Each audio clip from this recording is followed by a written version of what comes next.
We're done. Goodbye. No news. Wait, where? Me? What? Where? Ed is the worst. No, not. Oh. Arguing. I was driving home crazy, trying to get home by 11:30. It's like, okay, Corey said, "Are you at home?" Like, no, I'll be home at 11:30. Shh. But you and Lorana and Stephanie was already doing the recap, so. Well, I was gonna do the recap. I was gonna do this show after with you, but well, not important. All right, let's do it. All right, here we go. In 5, 4, 3, 2, 1. Hello, everybody. Welcome to Nintendo Pow Block here on Bossman Network. I'm your host and Lights Excited ADV. Joining me is the one, the only Bossman himself, Mr. Corey Dirrig. Hello, good sir. Hey, Ed. Slow news week, huh? Nothing to talk about. It's gonna be a short one, everybody. Mirror? Just just warning you now. It's gonna be a short one. That long time figure on your podcast feed, it's lying to you. Are Just you kidding. sure? Because I don't know. I don't know anymore, man. I don't know. I don't know anything anymore. Life's tough. Get a helmet. Life's tough. Get a helmet. Wow. That's what I said. Well, Corey, actually, can we pause it real quick? No, You got it on the direct recap show. I don't. Yes, you do. Well, it doesn't matter. I don't use this background. I only use it when we go live. Also, Ed, Oh, you can just do that. okay. Because you showed the direct recap thing, and I'm like, huh? I can also do this if I wanted. Oh, that's kind of cool. Oh, that one is nice. If we ever changed our colors back to purple, we could use this. But we don't. Well, now we got to start over. Okay. Great. Just making sure. And 5, 4, 3, 2, 1. Hi, everybody. Welcome to Nintendo Pow Block here on Bossman Network. I'm your host and Lights Excited ADV. Joining me is the one, the only Bossman himself, Mr. Corey Dirrig. Hello, good sir. Hello, Edward. Slow news week, huh? It's Wait, not a lot one going more? What? not There's a a lot ton going on. on. Nope, nothing going on this week. No, no news. No, literally nothing happened this week. Are you sure? Yeah. Oh, no. No video games. No, everything is perfect in the world this week. Oh, trust me. You might get a lot of comments about that one. Statement. Nope, not talking about it here. This is I know. not the place. Sorry, I know there's people that want to talk about it. This is not the place. So this is the place for all Nintendo stuff, all Nintendo games. Yes, everybody, we are going to be touching on the Nintendo Direct, but if you want to hear some of our thoughts, check out the Direct recap with Corey, Stephanie, and LaRon.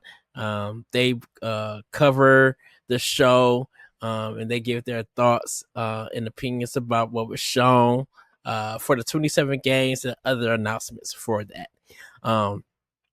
I had to work, so I wasn't able to be on it, but I do have thoughts, and we're going to be talking about it here on the show.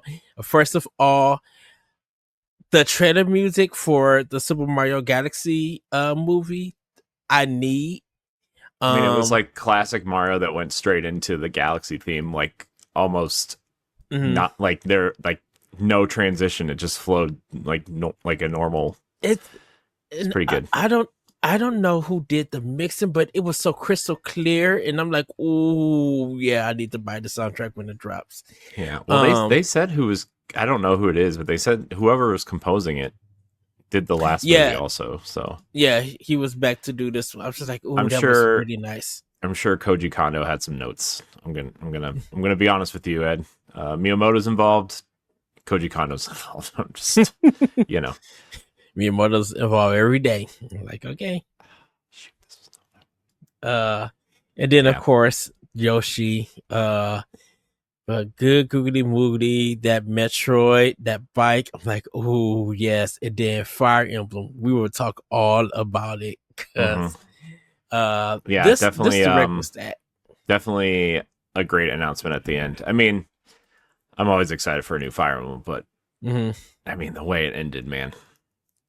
Ugh. I mean the way we talk about Three Houses on this show, and Yes. really the internet talks about it. Oh boy. So then you start going back and watching the trailer, right? And you start seeing little similarities between characters, and like, are these descendants of those characters? Are these, you know?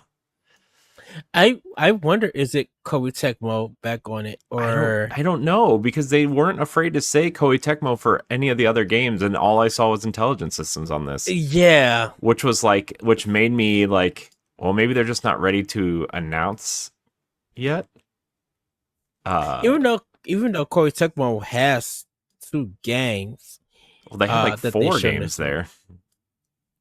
That was in this. I know Dynasty Wars Origins. Let me see. Hold on. I have it all written down. Hold on. From the direct recap yesterday. Let's see. Okay. They have. Let's see. Sorry, it's taking longer than I anticipated. So Hyrule Warriors. They have. Okay. They have. Fatal Frame 2, amazing. Crimson Butterfly. Yeah. They have Pokemon Poketopia, or whatever that was called. Oh, they're doing it. Yep.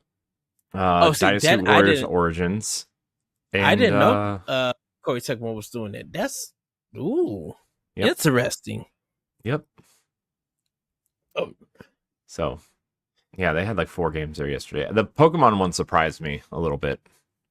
Yeah, because usually Pokemon Company and Game Freak are like, you know, fairly protective of that IP, right? They don't really let anybody touch it that they don't usually work with. But hey, right, whatever, new blood. Who cares? Let's get it in there. This is the first time Koei Tecmo and the Pokemon Company has worked together. I'm like, oh, now this is interesting. Oh. Look, Koei Tecmo was getting that coin. If anything, the must not working with Nintendo, working with Platinum, working with Microsoft. I mean, they got a lot going on. So I mean, I forgot Ninja Gaiden 4 is coming out soon. So that's is it this month? It's what is it? September? Is it September, or is it the end of October, or is it the beginning of October? It might be the end of this month. It may be September. I think it's this month. Yeah, because I think they're showing it at Tokyo. I think they're showing it at Tokyo Game Show. So that would make sense. I think. Yeah, because Xbox is going to be there at Tokyo Game Show. Yeah, they have a pretty big presence there apparently. So, which I wonder what time they're. Yeah, I wonder which time they're, because I think they got a showcase there. Yeah, it's at like 3:00 in the morning our time. So okay, so then I'll watch it. I'll watch it then. Sure, I'll be trying to sleep because I'm not a psychopath like you. Well, maybe I am. I don't know. Well, who's to say? When Square Enix was doing it, doing their showcase, I was watching it like at 3 in the morning. Yeah, so. I can't do that stuff anymore, man. I mean, if I still worked a night job, maybe, or if I didn't have children, maybe, or if I just made better life choices, maybe, or worse life choices. I don't know. Whatever. Anyway, not important. It's early in the morning, so okay. I don't know. Yep. Well. Well, everybody, we're going to talk more about that. But we got the direct recap. We also got the articles up there on bossrush.net. I have the recap article on bossrush.net, so you guys can check it out. It is by date. So you'll be able to know when the games are releasing or when games were announced and the stuff that is coming for 2026. So we kind of got a good roadmap of what Nintendo is planning, at least up to March. after Monster Hunter Stories. Pretty much after that, we don't know till those games get dates and stuff for it. So yeah. But Corey, how about we get into this housekeeping? I guess. All right. This is Nintendo Pow Block, the Nintendo podcast for Boss Rush Media and the Boss Rush Network. We record every episode live on YouTube, Twitch, and X/Twitter every Saturday night, so come hang out. Be a part of the conversation in the live chat and give us a follow while you're there. If you'd like to support Nintendo Pow Block and Boss Rush, you can do so on Patreon. That's patreon.com/Boss Rush Network, where as little as $1 a month grants you early access to expansion pass episodes and video game book club, audio versions of spoiler cast and review discussions, exclusive content, and more. Again, that's patreon.com/Boss Rush Network. Support us at a tier that's right for you. If you can't support us financially, you can subscribe to Boss Rush on YouTube at youtube.com/Boss Rush Network and watch our shows there. Remember to like the video, leave a comment, and to hit the bell so you don't miss an episode. You can also listen on your favorite podcast app. Don't forget to leave a 5-star rating and review on Apple Podcasts, Spotify, or anywhere you listen. So, yeah, Corey, 5 stars. Leave them. Nothing. 5-star. You're not allowed to leave anything else. Yes. So, well, Corey, how about we get into Snackendo?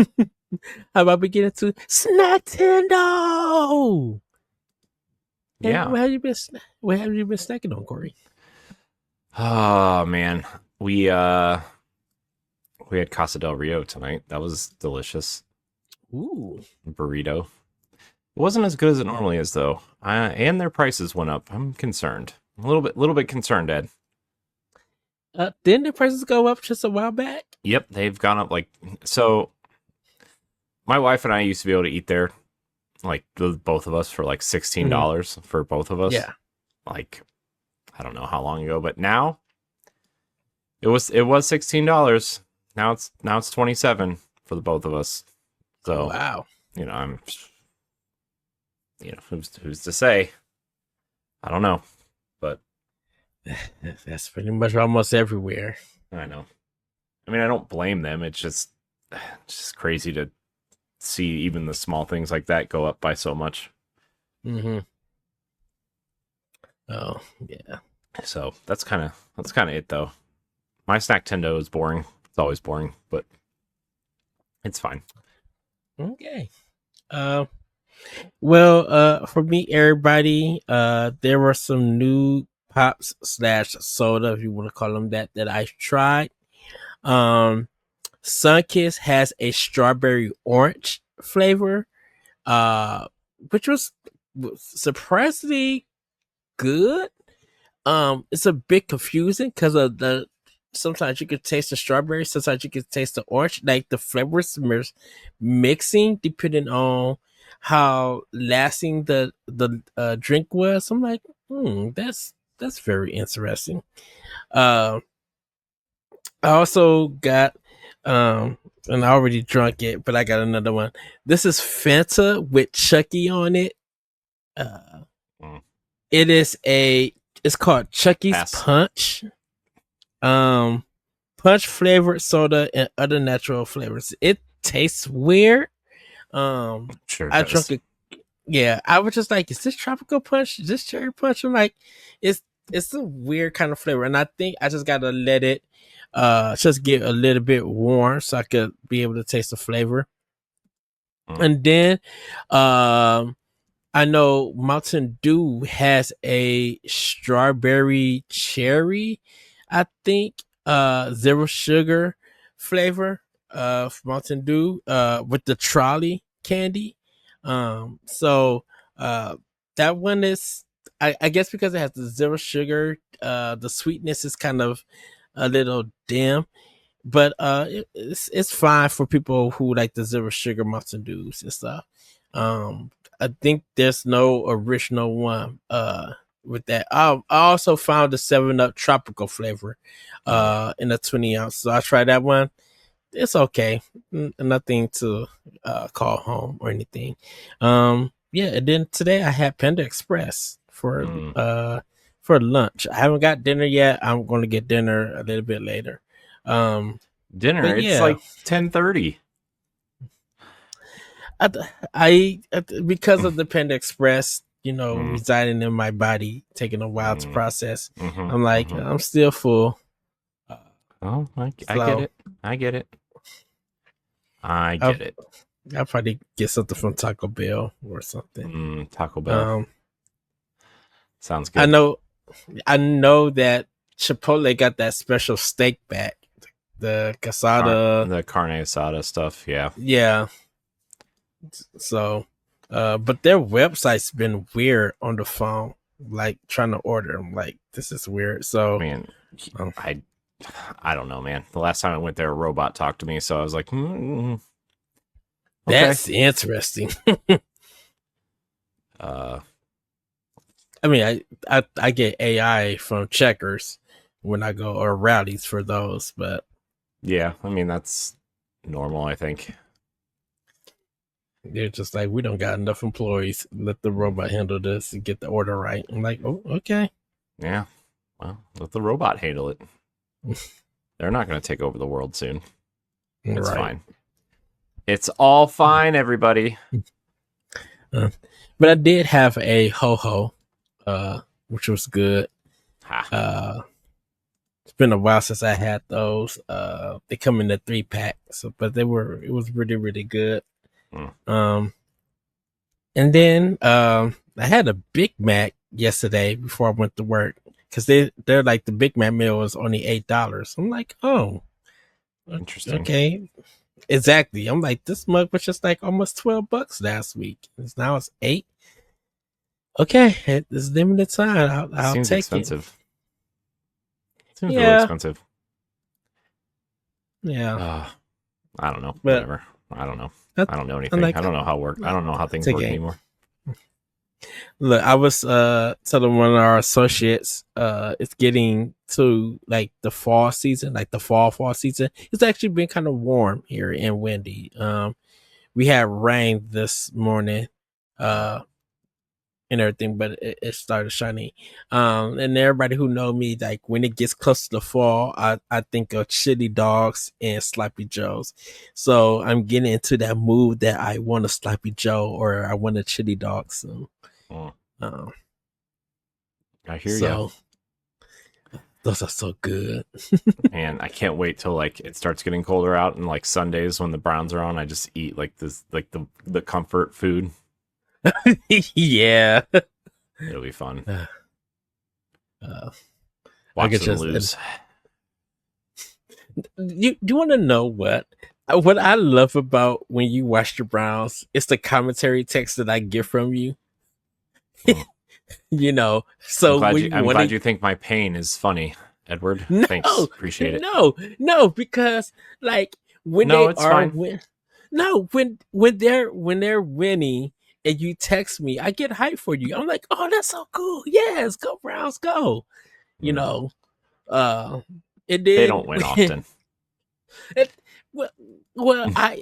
I get to be your when you're ready to express something and you can't say it verbally out loud, audio wise, you'll text it to me. So any frustration or any like joy and happiness that you get, like I get to read that commentary, and I think that's so cool. Yeah, so cool. Makes me want to tear my eyeballs out. No, it's fine. But are the games starting soon, like for the Browns? Yeah, tomorrow's week 2, man. Catch up. Oh, I didn't know they played last week. Yeah, they lost because we can't make field goals. So wait, what? We missed an extra point and we missed a field goal. So that's 4 points and we lost by 1. So oh no, you do the math. Oh wow. Just throwing that out there. Well, you did send me the grilled chicken pic, so I was just like, yes. Yeah, that was pretty good. That reminds me, I should have went and got seasoning today. I bought the chicken today. I did not get the seasoning today. Are you doing like the Applewood smoke like the last time, or are you No, switching it up? I don't have very many good ones left, so it's just gonna kind of be whatever's in the Cupboard. cupboard. Oh, it's fine. Maybe you probably go break a run tomorrow. Get Nah, some. no, because Riley has ballet, and Ah, then I have to mow the lawn in the morning. It's a whole thing. your peaceful time. Your Is it? you guys have a routine. Well, yeah. You Oh, you you get to mowing, you get to mm, hear the Iron Lords, and you go about your day. mm. Am My I day, correct? Or my day, my day. I'm gonna go cry about the Browns. No, well, football starts. So I'll probably listen to whatever the Browns pre-show is on the radio. Actually. oh, okay. Oh, they got one like that. Oh yeah. Uh, oh, okay. Come on, Ed. Keep up. Well, shoot, I got a busy day Sunday. I got to work in the No morning at excuse. my old. I got to work at my old store, and then go to my new store. Mm-hmm. So That's what he says. I'm just saying Mm. and everything. Well, Yep. Corey, how about we get into play with power? So I'll start Guess this we could. time. Because I've been playing Silk Song on Switch 2. And so the two hard bosses that, were getting the patch, I had already defeated before the patch release. I still haven't downloaded the update yet, but I will because I was playing Octopath Traveler 2 on Xbox on my PC, doing cloud gaming there. Mm. But yeah, Silk Song has been it's the game that I've been focusing on. Yes, I've been progressing, I've been dying, um, and stuff like doing the rigmarole. I'm just like I'm a Mega Man gamer. I'm used to this. Like this is nothing too new or anything. I know it the difficulty comes from, and some people might say it's cheap hits and stuff. The difficulty really comes from not being able to upgrade a lot.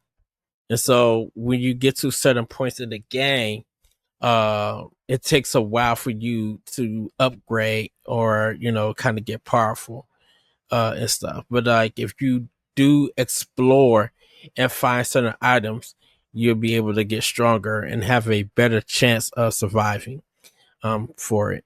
Um, I'm like I said, I'm still working through the game. I am planning to do a written review for it for next week, everybody, for Boss Rush, because it's been such a debate about the game. And there was a YouTube short saying that the player base is kind of falling off, like casual gamers or people who were excited for the game is kind of falling off due to the difficulty. I know there's been PC mods, but like only the updates for the console versions have been available. But people are still having a difficult time with it, uh, and everything. And but when I do my review, you guys will hear my thoughts about it, about the game. Nothing too negative or anything, but yeah, I'm going to be doing the review. Hopefully, I could get it by next Sunday or this Sunday that's coming when you guys see the show. I'm going to be writing my review, and everything. So just those two games for right now.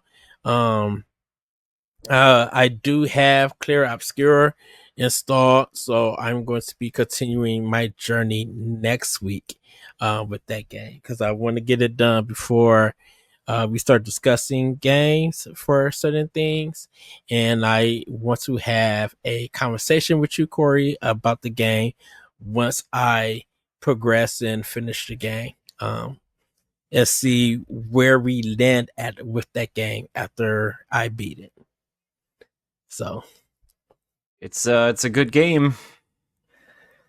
I'm very excited. Uh, to continue with the game.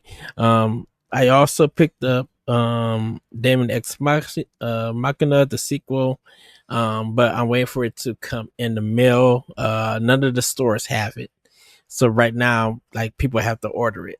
So yeah, but I'm super excited to play that on Switch too. But that's pretty much all I've been playing at this time.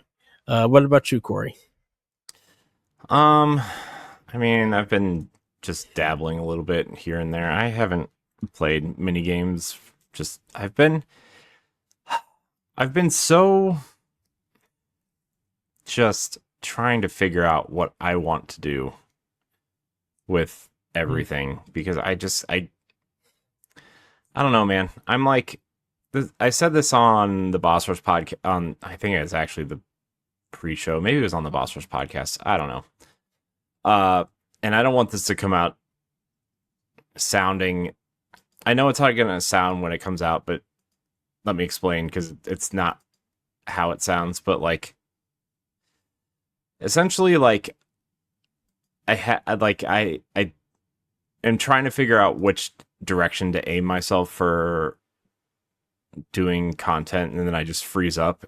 And like, we've been doing the same things for so long that I'm like, this is where it's gonna sound bad. I'm like bored, right? Like I'm bored because we're not evolving, we're not changing, right? Like, right. And I know there's probably a better way to say that, but you know, I want to create videos for YouTube. I want to do like team streams. I want to do the community game nights, and it's just like I'm so buried in podcasts and doing the podcasts and fixing stuff on the website and trying to write and trying to, you know, get the docs ready for every show and like trying to do all these things. And it's like, I want to move forward and we're like not, you know what I mean? And like, I'm kind of like bored because we're kind of stuck where we're at. And it's like, we're not moving. So I don't know. I've just been like kind of down about a lot of things recently. Not like we're doing bad or anything. We're actually doing probably better than we ever have in a long time, honestly, in terms of numbers. But I just, you want to like I mean, podcasts have evolved, right? We've talked about this before 100 times, and I don't mean to keep bringing it up because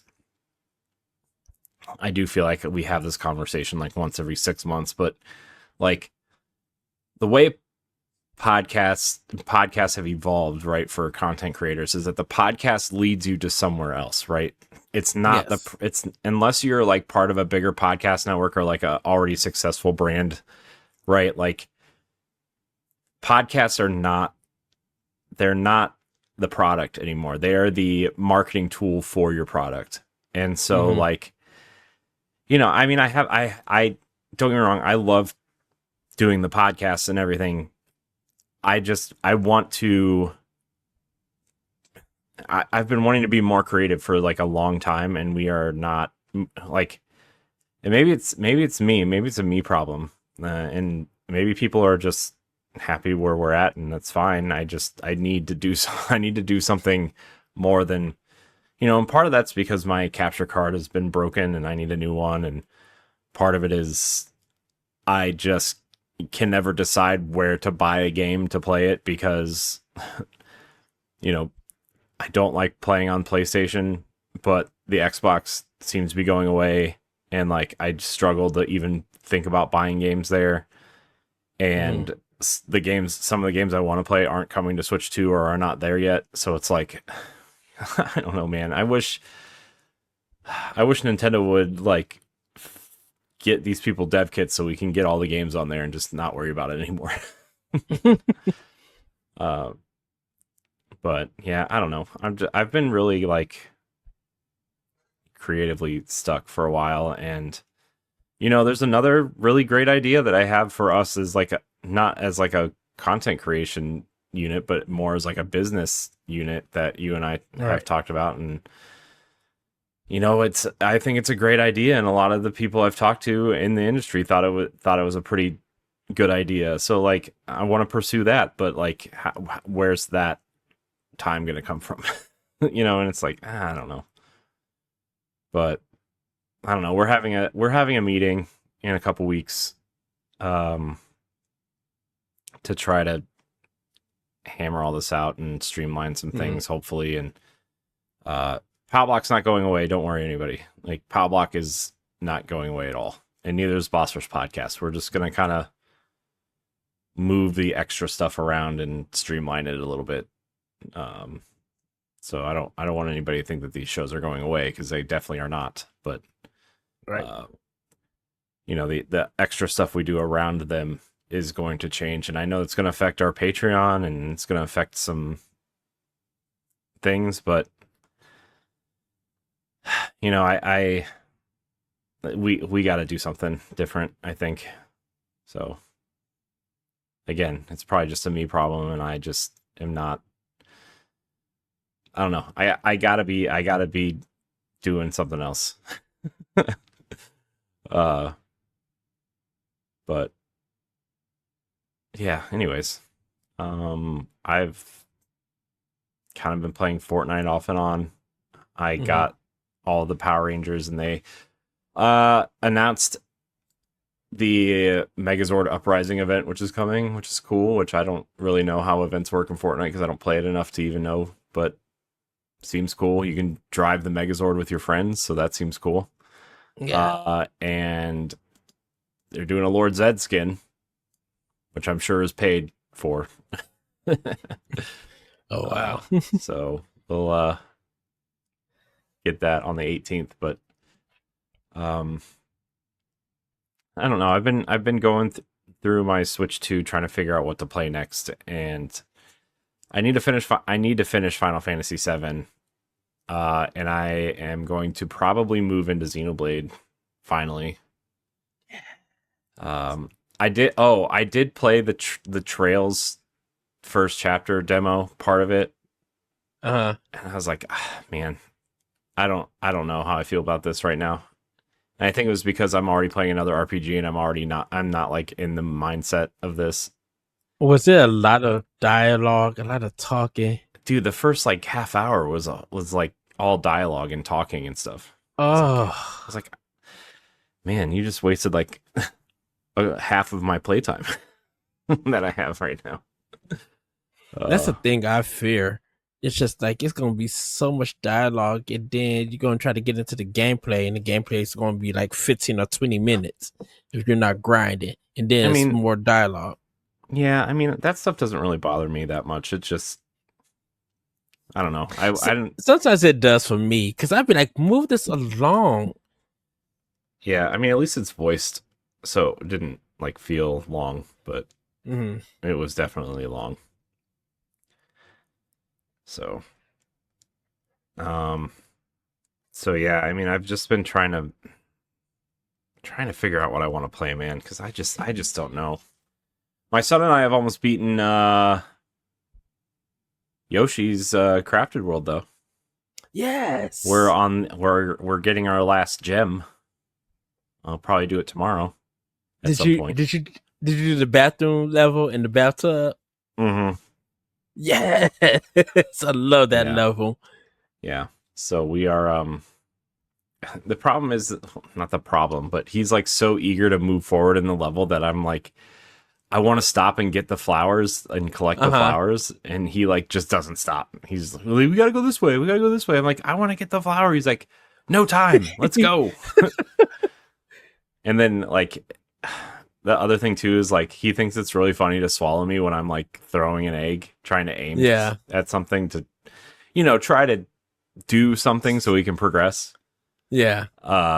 And then he'll like swallow me and like carry me around, and he thinks it's so funny. And then like also when I'm trying to throw something, he'll jump on my back to prevent me from throwing something. Oh wow. So he loves it though. He loves that game. I'm glad that they announced a new one, honestly. Like I'm low key really excited for the Yoshi game that they announced at the Direct, because my son will love it, and he'll like like he'll be like, a part of me wants to put my Wii U on the big TV so we can play through Woolly World.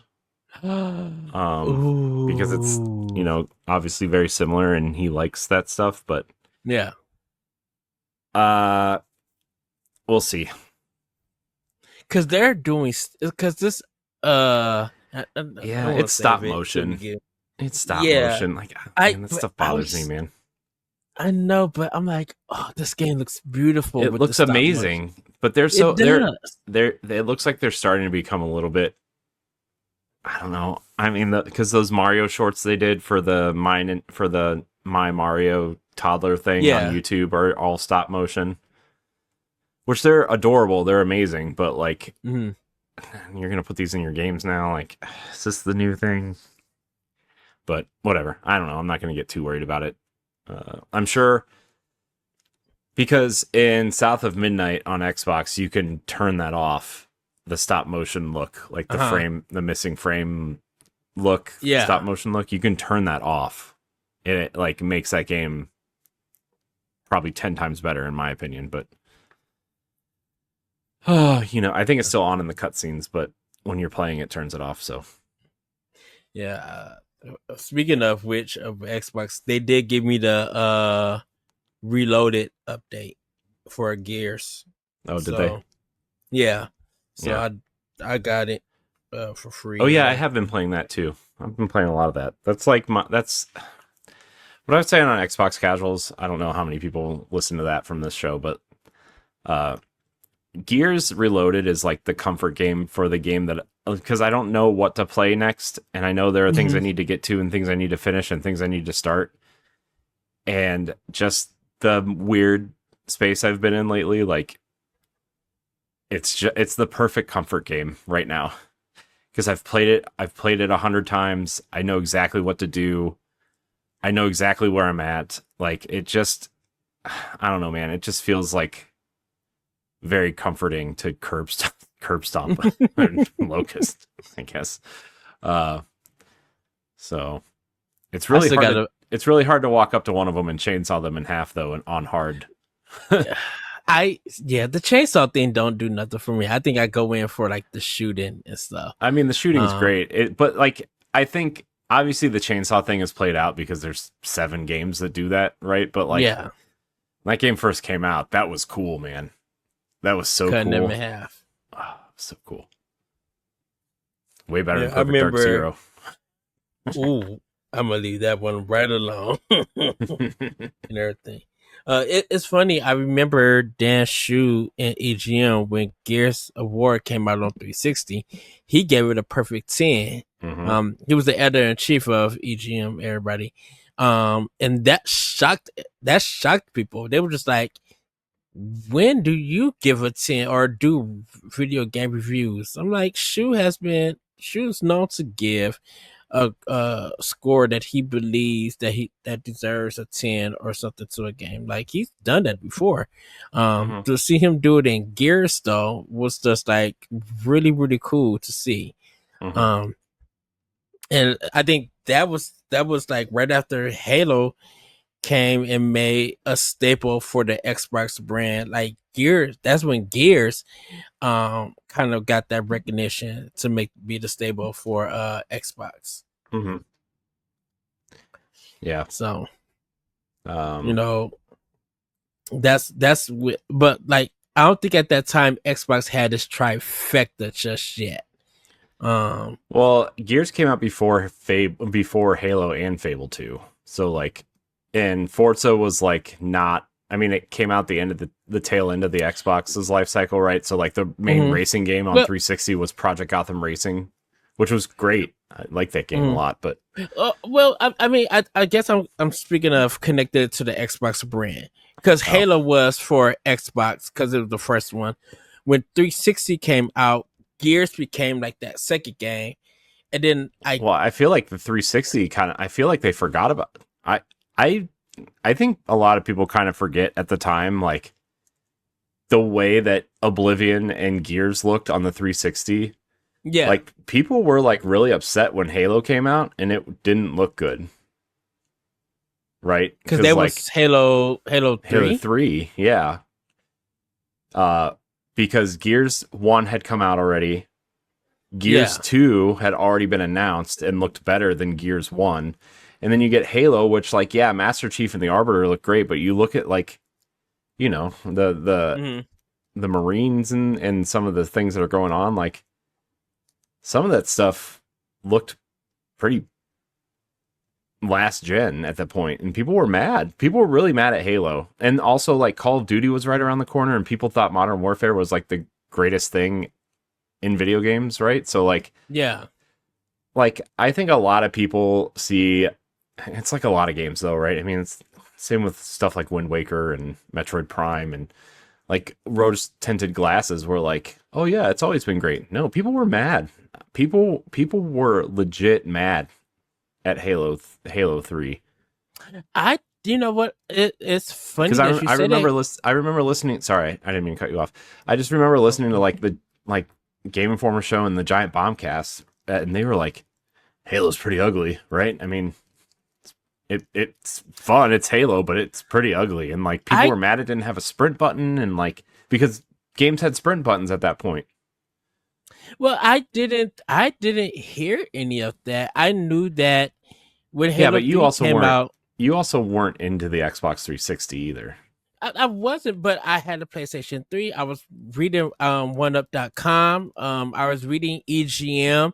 I would listen to watch the One Up show and listen to the One Up podcast. Like I was listening to like the game stuff from publications, and maybe I wasn't seeing a lot of community opinions about stuff. So when Halo 3 came out, I didn't hear that negative feedback. I just know that it sold pretty well. People was hyped for it. And then when Gears came out, all I was hearing was about Gears and how big that game was. And how the term cover based shooters really came. I mean, cover based shooting has been a thing, like even on the PS2. But when Gears came out, um that's kind of where the name like originated, and like we weren't even thinking about Unreal Engine or Epic Games at that time. Well, So I think Gears, Gears. I oh, mean, Unreal Tournament obviously put Unreal Engine on the map, right? Because that's but literally what it's named after. But then, like, you look at Gears, mhm, and that was. I mean, it's the same as what Fortnite does with Unreal 5 now, right? It's like yeah, Gears was the game that they were testing features on for Unreal Engine. That was the game, right? Because you remember, I don't know if you remember this or not, but remember the big, like the meat cube for Gears 2? It was literally Marcus in a square room with some pillars, and he went into cover and shot this giant meat cube, and you watched the flesh from the meat yeah, kind of fall off, and then like you saw him get behind cover, and a locust came out and started shooting the cover, and it started breaking apart. You know, mhm, at the time was awesome, right? Like you just see these things chip away because the only other thing we had seen were the set pieces in Bad Company 2, right? But those were right, scripted set pieces. They weren't like, you know, actual in game stuff. yeah. So, Yeah. I mean, that was the closest thing I think we had seen at that point. So, Well, well, because when we think of Unreal, and from my perspective, and this is just me, everybody, like Unreal, was something for PC. Even though like Unreal Engine and stuff came to like PS2 and then later PS3 and 360. I mean, it was on Um, Dreamcast. I mean, that's where I first encountered it because Unreal Tournament was on Dreamcast, and there were a couple Dreamcast games that used it pretty prominently. Uh, so I mean, mhm. sorry, I didn't mean to cut you off No, again, no, no, but no, because I think a lot of us didn't. We weren't really talking about engine, like game engines or anything. Definitely yeah, during certain times, and so when, like the big, like when Unreal Engine 3 um became a big thing with Gears, like that's when we started talking about Unreal, and that's when that engine started being used everywhere. Before 4 came out, because even Nintendo, they had their own priorities, engine and stuff, and I think they still have theirs. It wasn't until I believe Was it was was Breath of the Wild Unreal? No. No. The only Unreal 4 games on Switch were, besides Fortnite, that Nintendo developed, I think were I know Pikmin 4 was. Pikmin 3 and 4 are both on Unreal. Yoshi's Crafted World is on Unreal. Mm-hmm. Because it wasn't to Switch that they started using Unreal. For games. Hold on, let me look this or up. selected games. Engine Nintendo Switch. Because Sony still hasn't used anything for Unreal because they use their own piracy. And then Guerrilla made their engine, which Kojima uses and stuff. Yeah. Let's see. I'm trying to figure this out. Man. That doesn't help me. I can't find this list. That's okay. Oh, Princess Peach Showtime was on Unreal. So okay, Yoshi's Crafted World is Nintendo's first published Unreal Engine game. Okay. So that seems to be, yeah. The Epic Games developers blog says that Unreal Engine 5.6 is now running on Switch 2. This was a couple days ago, so that's good. Oh. It's funny, some of the developers at PAX was talking about some of the indie developers just like, yeah, we're using Unity for our game. And I'm like, oh, okay, cool. That's awesome. Yeah. Even with all that fiasco and all that nonsense that happened, I'm just like, okay, indie developers still rely on Unity. Yeah, but I mean, they turned a lot of that stuff around, and that guy's gone, and they, you know, I mean, I feel like it's much better now than it was then. Yeah. So Ed's bored. Ed's tired. No. Ed's ready for bed. No, because I'm good. I'm super good, dude. I slept most of today. Good for you. Wasn't gaming, I was asleep. And everything. But, so I mean, that's kind of all I'm playing, I guess. There's not really a lot to say. I did buy Final Fantasy 16 on Xbox. Ooh. I don't know how regrettable that is or not at this point, but a game I need to pick up. I did. Game I need to buy. It's on the complete edition was on sale for $41, so I just that's not bad. I just went ahead and bought it. So Star Wars is also on sale. Outlaws on Xbox and Switch too. I kind of want to get it on Switch too, just to like see how it runs. I'm very interested to see how it plays and runs, because I hear it's actually runs pretty well on Switch, especially with the new patch that came out today. Or yesterday, whenever. I don't know. It's in the news. So okay, I know I seen it at Best Buy today when I was there, but it was just it's a Genki card. Yeah, which I'll still get. No, like I said, I have no problem with it, and I already own it for Series X. But I would love to have it on Switch and take it on the go. I think I would be able to progress further if I have my Switch 2 with me. Well, I think Ubisoft also, I'm pretty sure they're trying to make all their games cross-save, cross-progression. Maybe. I don't know. See. Oh, I would start from the beginning with it. I have no problem starting from the beginning, just to get the feel and remember things. Be like, oh, okay, yeah. So let's see. You know what? I think I'm gonna get it on Switch. I think I'm gonna buy it right now, actually, while we're recording. Because I have nothing better to do than get yelled at for spending too much money, I guess. Of course, do you have any show and tell? I don't have anything. No, but I did order the 512 gig memory card for Switch 2 today. Ooh. It was on sale at Walmart for $78. So I just went ahead and bought it. Which I don't really know how much it normally is, but it said on sale $78. So I was like, okay, well, might as well. How many terabytes was it? No, it's 512 gigabytes. So okay. It's double the size of the one I have now. So the micro SD Express. Yeah. Which I need to buy one. I need to get that too. Yeah. So, well, I'm gonna buy Star Wars. Here we go. Yay! I'll let you know if I'm alive in the morning or not. Well, that's your show and tell, everybody. You know what I did get? You know those Mega Man figures? Yes. I got Fireman. Ooh. It's on my shelf. He's not as cool as Cutman, but I'll go get him. Hold on. Okay. Entertain.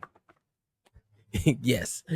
So everybody, just to give you updates, I am working on my PAX West interviews. I'm going to be trying to get Star Seeker Astroneer. It came last week after we recorded. Astroneer Expedition. I'm getting that up. Hopefully I will have that up for you guys to read. Oh wow, that looks super cool. I know, the hair is like kind of translucent. So well, I feel like it should have a button so that it can light up. That would have been cool. I know. I thought about that too. But dude, these Mega Man figures are so cool, and I feel like such a poser for having them because I haven't started your Mega Man journey yet. Yeah, but they're just so cool, man. Elec Man is cool. I gotta get them, man. They're so cool. So Fireman and Cutman you have. I have Fireman, Cutman, and Mega Man. Yeah. Okay. Let's see. Let me see which ones they have. I forget which ones they have, but they have because Ice, Electric, Bomb, and Gutsman. Those would be the four of the, and also they have Dr. Wily. They definitely don't have Dr. Wily. Righty. Let's see here. Sorry, I know this is not. They have Elec Man. They have Mega Man Hyper Bomb, which is just a green Mega Man. Must be Bomb Man, I guess. No, green and white. Green helmet, white shirt, white pants. That would be green trunks. That would be Frogman from 2. It should be. Let's see here. What does the description say? Hyper Bomb, Bomb Man's power weapon from Mega Man. Then that must be something Japan wise, because I don't remember him being green and white. I don't know. It says Bomb Man's power weapon from Mega Man. Let's see what the comments say. They'll probably be real accurate. Mm-hmm. It says Hyper Bomb Mega Man. That's all it says. So I don't know, man. Yeah, then all these reviews are in Spanish.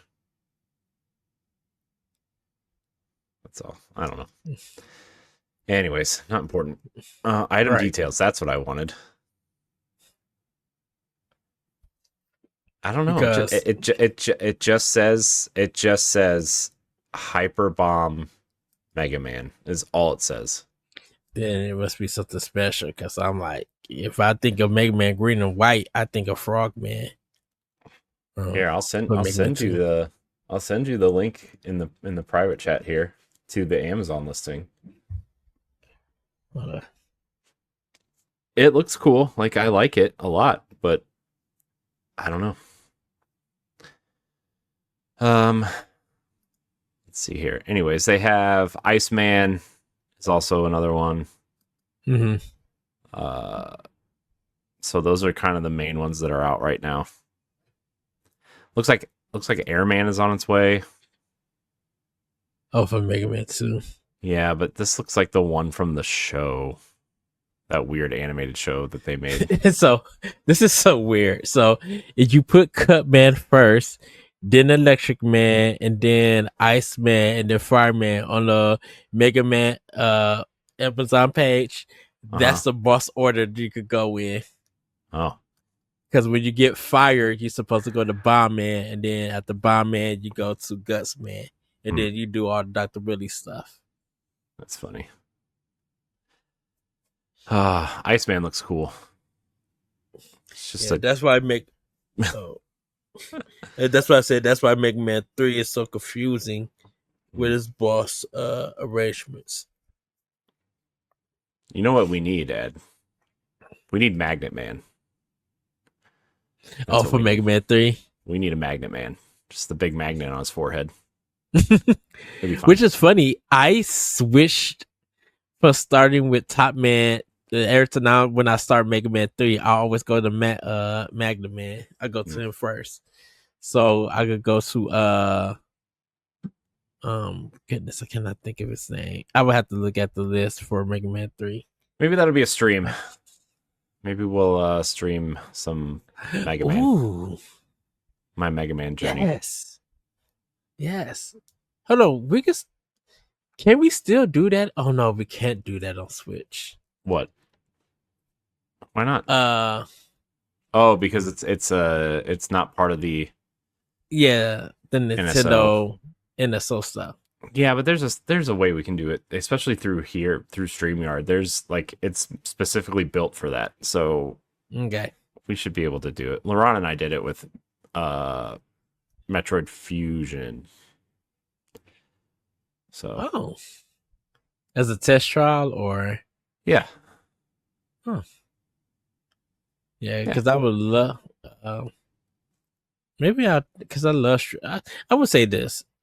I don't really stream that much on Twitch or anything, but I still love doing it through my series through the Xbox. That's one thing I would definitely give. That I think that's what I love about the Xbox One. I'm gonna try it with my Series X also. Just streaming games on Twitch from my box. And so I think that's why I still miss Mixer and everything. It was just so easy to stream stuff there. Yeah.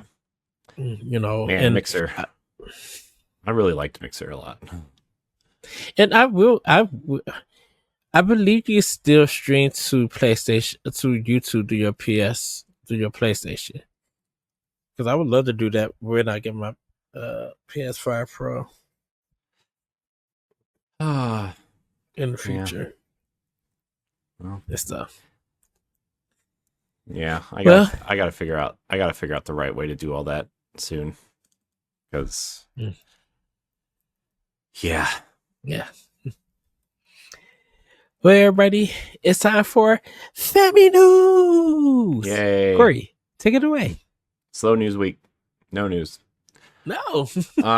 So yeah, obviously we did the direct recap show, but Ed and I have not talked about the direct. And I feel like we could probably get a little bit deeper in because we don't care how long this show goes. But Nintendo dropped the massive direct on Friday, packed with highly anticipated updates and surprise reveals. Mario's 40th anniversary and Super Mario Galaxy headlined the showcase, but excitement didn't stop there. Metroid Prime 4 and Final Fantasy VII Remake finally got release dates. Donkey Kong Bonanza got a surprise DLC that's out now. And the show closed with a bang, revealing a new Fire Emblem called Fire Emblem Fortune's Weave. So, yeah, Ed, you did a pretty big breakdown of this. Well, a complete breakdown, essentially. So, I don't know. What did you like about the Direct? So, I definitely we were talking about release dates for games, and definitely we got pretty much a lot of release dates for the stuff we're looking for. I was surprised about Kirby's Air Ride getting another direct. That was so funny for that to happen, but I thought that was pretty cool. Like I stated earlier, the music was really good. I like how Miyamoto came out and started the show off with the 40th anniversary. You predicted that, Corey, that something like that was going to happen. To see it, I was surprised about Dragon Quest VII Remake. I didn't know if it was a rumor or people really wanted that to happen, and it just did. Like there was no hints and stuff. So to see that coming down the pipe, that one was really cool. We still haven't got nothing for Platinum. That was a shock thing for me, but I think Platinum it has been busy with Ninja Gaiden 4. So I could understand why they weren't really shown for it. I still got to pick up Storm Lancers. I thought that was kind of like a cool 80s inspired anime game. There's one called Link Banner the Spark. So the reason I bring that one up is that I didn't get to talk to the developers this year at PAX East. They were there. But I was happy to see them. They said the game was coming out. So the final day that PAX was, or that Friday that it happened, they had released their game. But everybody was able to play the demo. I was and everything. They're just like, do you want to try the demo and do an interview? And I told them I couldn't do it because of my schedule. But I supported them. I picked the game up for Series X.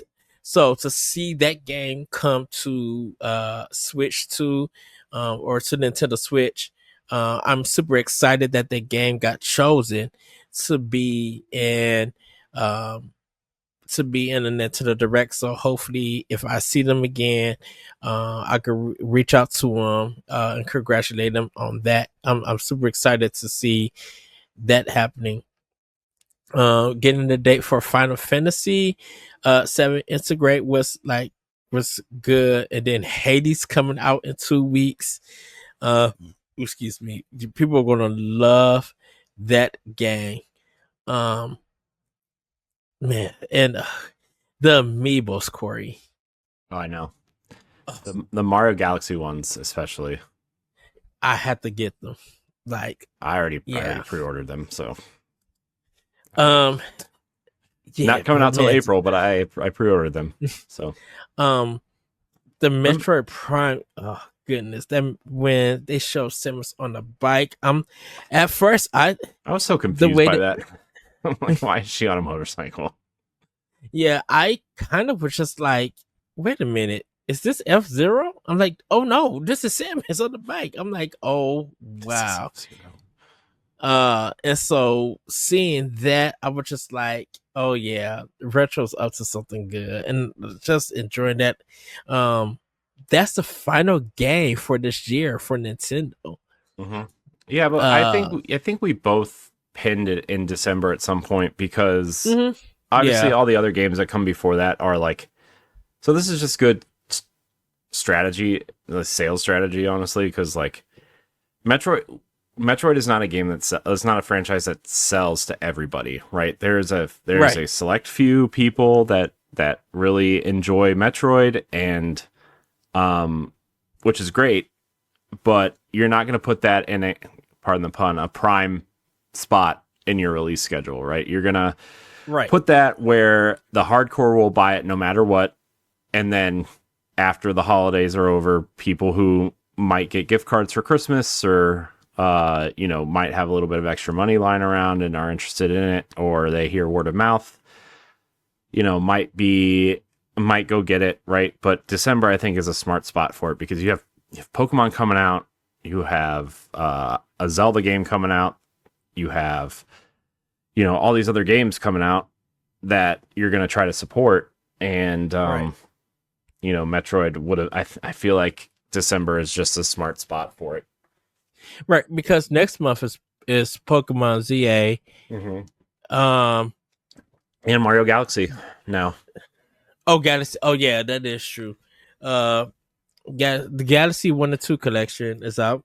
And then you have November with Kirby Air Riders, and then December is Metroid Prime 4. So I think they learned from the Switch era when they was able to get one game out every month or every 2 months from Nintendo themselves. Yeah, Or I was doing a calendar thing because like I'm like, man, I was just trying to like look at how many major releases were released on the Switch over the last 8 years or so.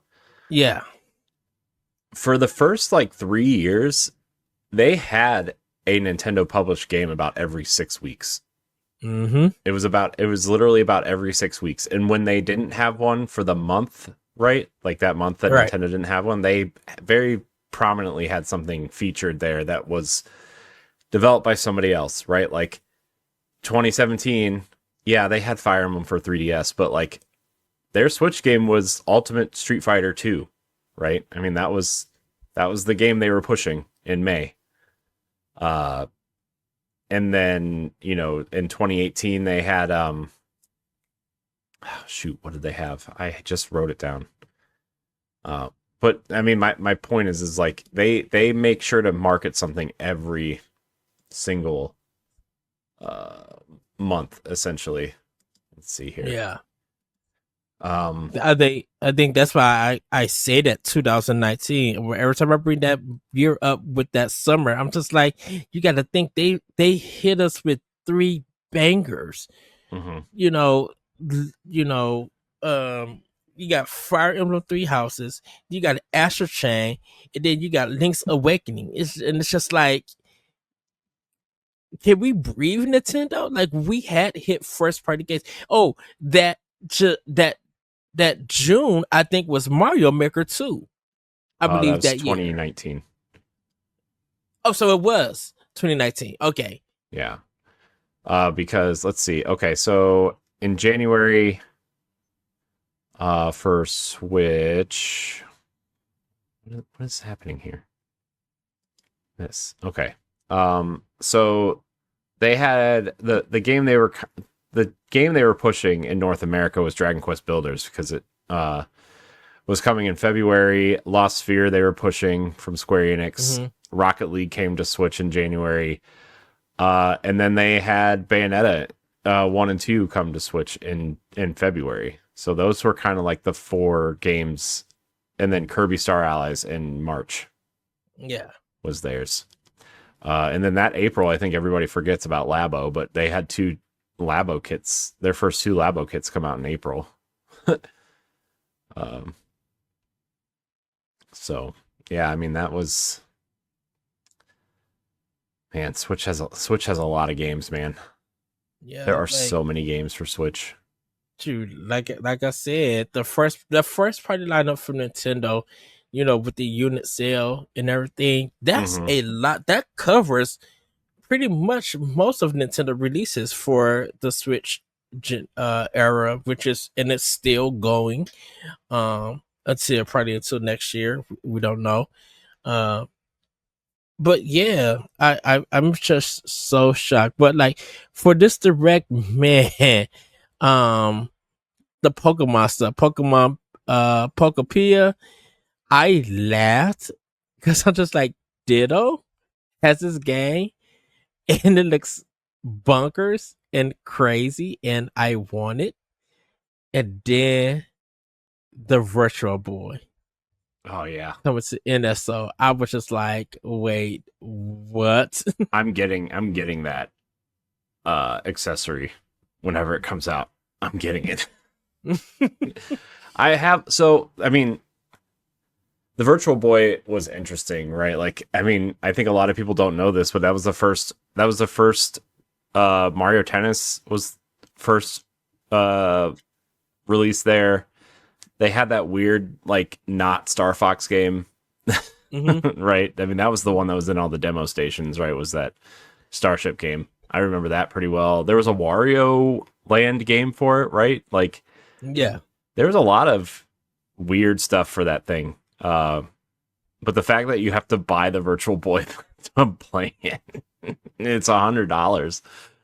Uh, it's fine though. I think it's cool. I think it's cool that they're doing this. I think it's super cool that they are doing this, because like if you're trying to find a Virtual Boy right now, like they're upwards of like $300 just to own one. Yeah, it's kind of like a lot of those games. Like they're bringing the whole collection, all 14 games, because like we did the stuff that they got in Japan that never came here. We're getting now here. Yeah. I think there were only like maybe 30 games. I mean, well, North America, right? But I think there were like less than 30 games for that unit total across all 3 regions. So like, yeah, man, I don't know. Yeah, and they said they're gonna release them over time. So I mean, smart. And now everybody's just like, well, if we got Game Boy and Game Boy Advance, where's the Dreamcast? I'm sorry, man. I'm trying. Like, I don't even care if it's on NSO. I just want a Dreamcast collection somewhere, or like Sega release these piecemeal somewhere. I don't care. Well, that's the thing. Sega has gone quiet. Like literally after Shinobi came out, they have been I know we're waiting. Well, not really though. I mean, Tokyo Game Show's coming up. They announced the Yakuza games at the last Direct are coming to Switch. They have Persona 3 Reload coming to Switch. They have the Persona remake. They got Sonic Crossworld coming out. They've got stuff. They're fine. But I guess it was because, you know, I'm sure they're going to have a heavy presence at the Xbox stage on Tokyo Game Show. Probably so. Because like Retro Fighter 5 Evil or something like that is coming to Switch too. Yeah, Evil World stage, like, yeah. And so I'm like, okay, Sega, like I know you've been promoting you're promoting Sonic Crossworlds, but you were making like noise earlier this year, and I don't know if that was because of Xbox. Well, I think it was because of Xbox. I think Microsoft had, you know, their partnership or whatever was going on. Their marketing was making them lively, so everything for Sega was looking really good, and it just felt like they went silent. And I think it's just like, okay, you guys got to be planning something. What it is, I don't know. But it's just weird to be like, how you guys were vocal earlier this year, and now it's just like, you know. But I'm rooting for Sega and everything. You know, Persona 3 Reloaded, seeing that in a trailer, like, yeah, people gonna eat that up for it. Resident Evil 9, 7, 8, and 9 is coming to Switch. I wonder if are we going to get is Requiem coming all out on the 12th with everything else? Well, everything is coming out on the same day. Okay. All 3 of those games are coming out on the same day. I think people were expecting 2, 3, and 4 also, which would have been smart to like release those games now in the fall. Maybe they'll be announced at Tokyo Game Show. Maybe Capcom wants to say something about them. But like, you got to get those games native on Switch too, right? Like, I think if you have a game that's somewhat popular at this point, right? Even if it's a legacy game, you got to get it on Switch too.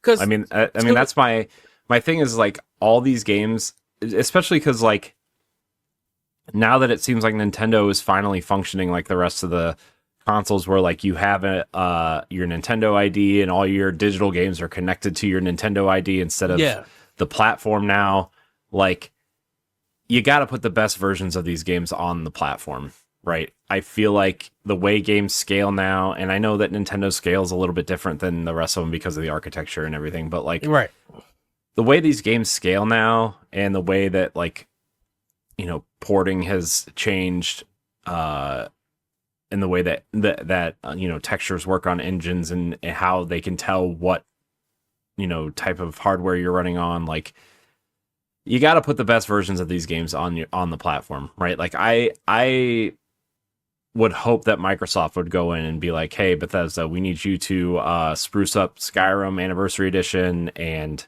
Doom and Wolfenstein over there. You gotta make those polished up for Switch 2." Especially because of the Wolfenstein 3 news that came out last week.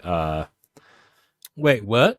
You didn't. I mean, they said that they aren't done with Wolfenstein. That they planned it as a trilogy. They hope that Microsoft lets them finish the trilogy, but in all intents and purposes, they still have one last story to tell, and they're going to tell it. So, and they have 2 games in development. Nothing. They have 2 games in development. We assume one is Wolfenstein and one is an Indiana Jones sequel. Those are the layups. Machine Games, right? Mm-hmm. Yeah. Yeah. Well, I was expecting Wolfenstein 3 because on how good Wolfenstein 2 is. Yeah, but it didn't sell. It sold like crap. Is crazy. I thought that game was. Yeah, but nobody wants single player shooters. They want, like, everybody expects their shooters to be multiplayer. Nobody wants the single player campaign shooter, especially one without a multiplayer experience. But like, you know, I think the way that Microsoft has been working and the way Wolfenstein, or the way that Machine Games really delivered with Indiana Jones, like, it's a no-brainer that they're going to get to do Wolfenstein.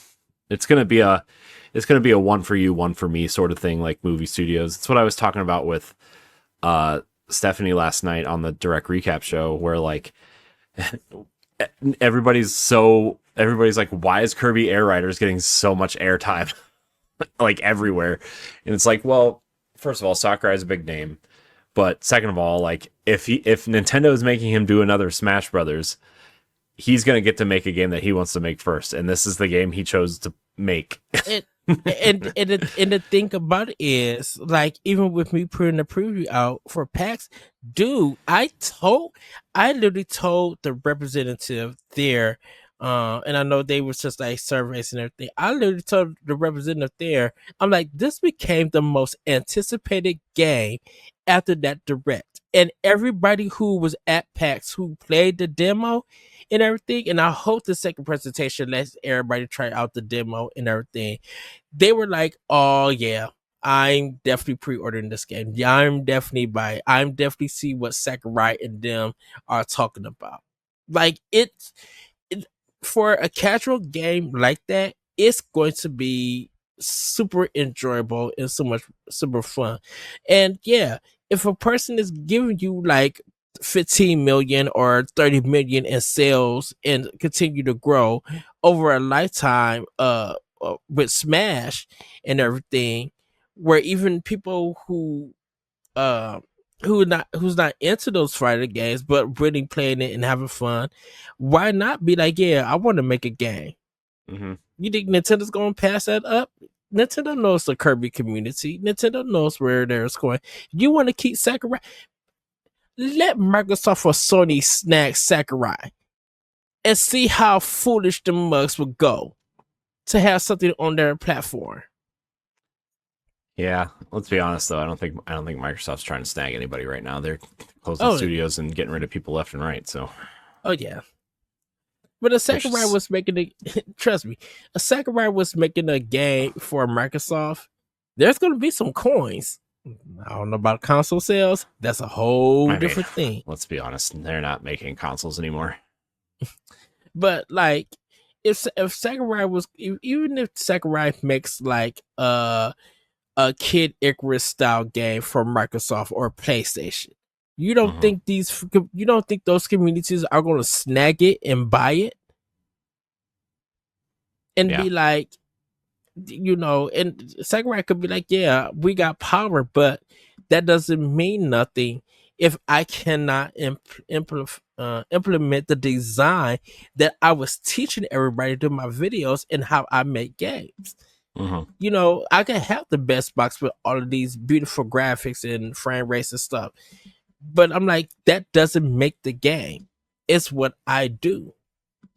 And we're not gonna. And if he was just like, yeah, I don't want this on Game Pass or PlayStation Plus. I want folks to buy it. Them must will go out and buy it. Mm-hmm. Yep.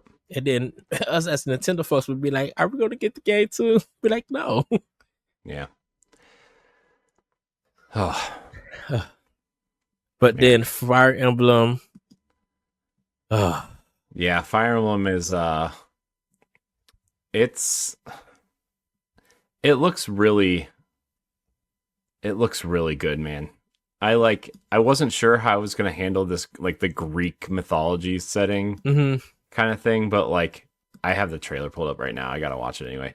Like the animation looks so good, and like it just all looks so clean, and like the Switch is finally strong enough to handle this art style, and you know what I mean? Like I love, as much as I loved uh Engage and Three Houses, like man, they were pixely and definitely very blurry, and now it just looks like a full-blown animated show, right? Like in the music in the trailer, and like it looks like it revolves around kids this time, which is an interesting change of pace, right? Yeah. Like what are their names? Kai and I forget what the girl's name is. But like then you start getting into like who you see are probably going to be the major players, and like the one girl, the one Theodora, the blonde girl with the like the crown that looks like she has horns, Yeah. clearly pulls from Edelgard, from Three Houses. You know, Dietrich is very clearly more inspired by Fire Emblem Fates than anything, I think.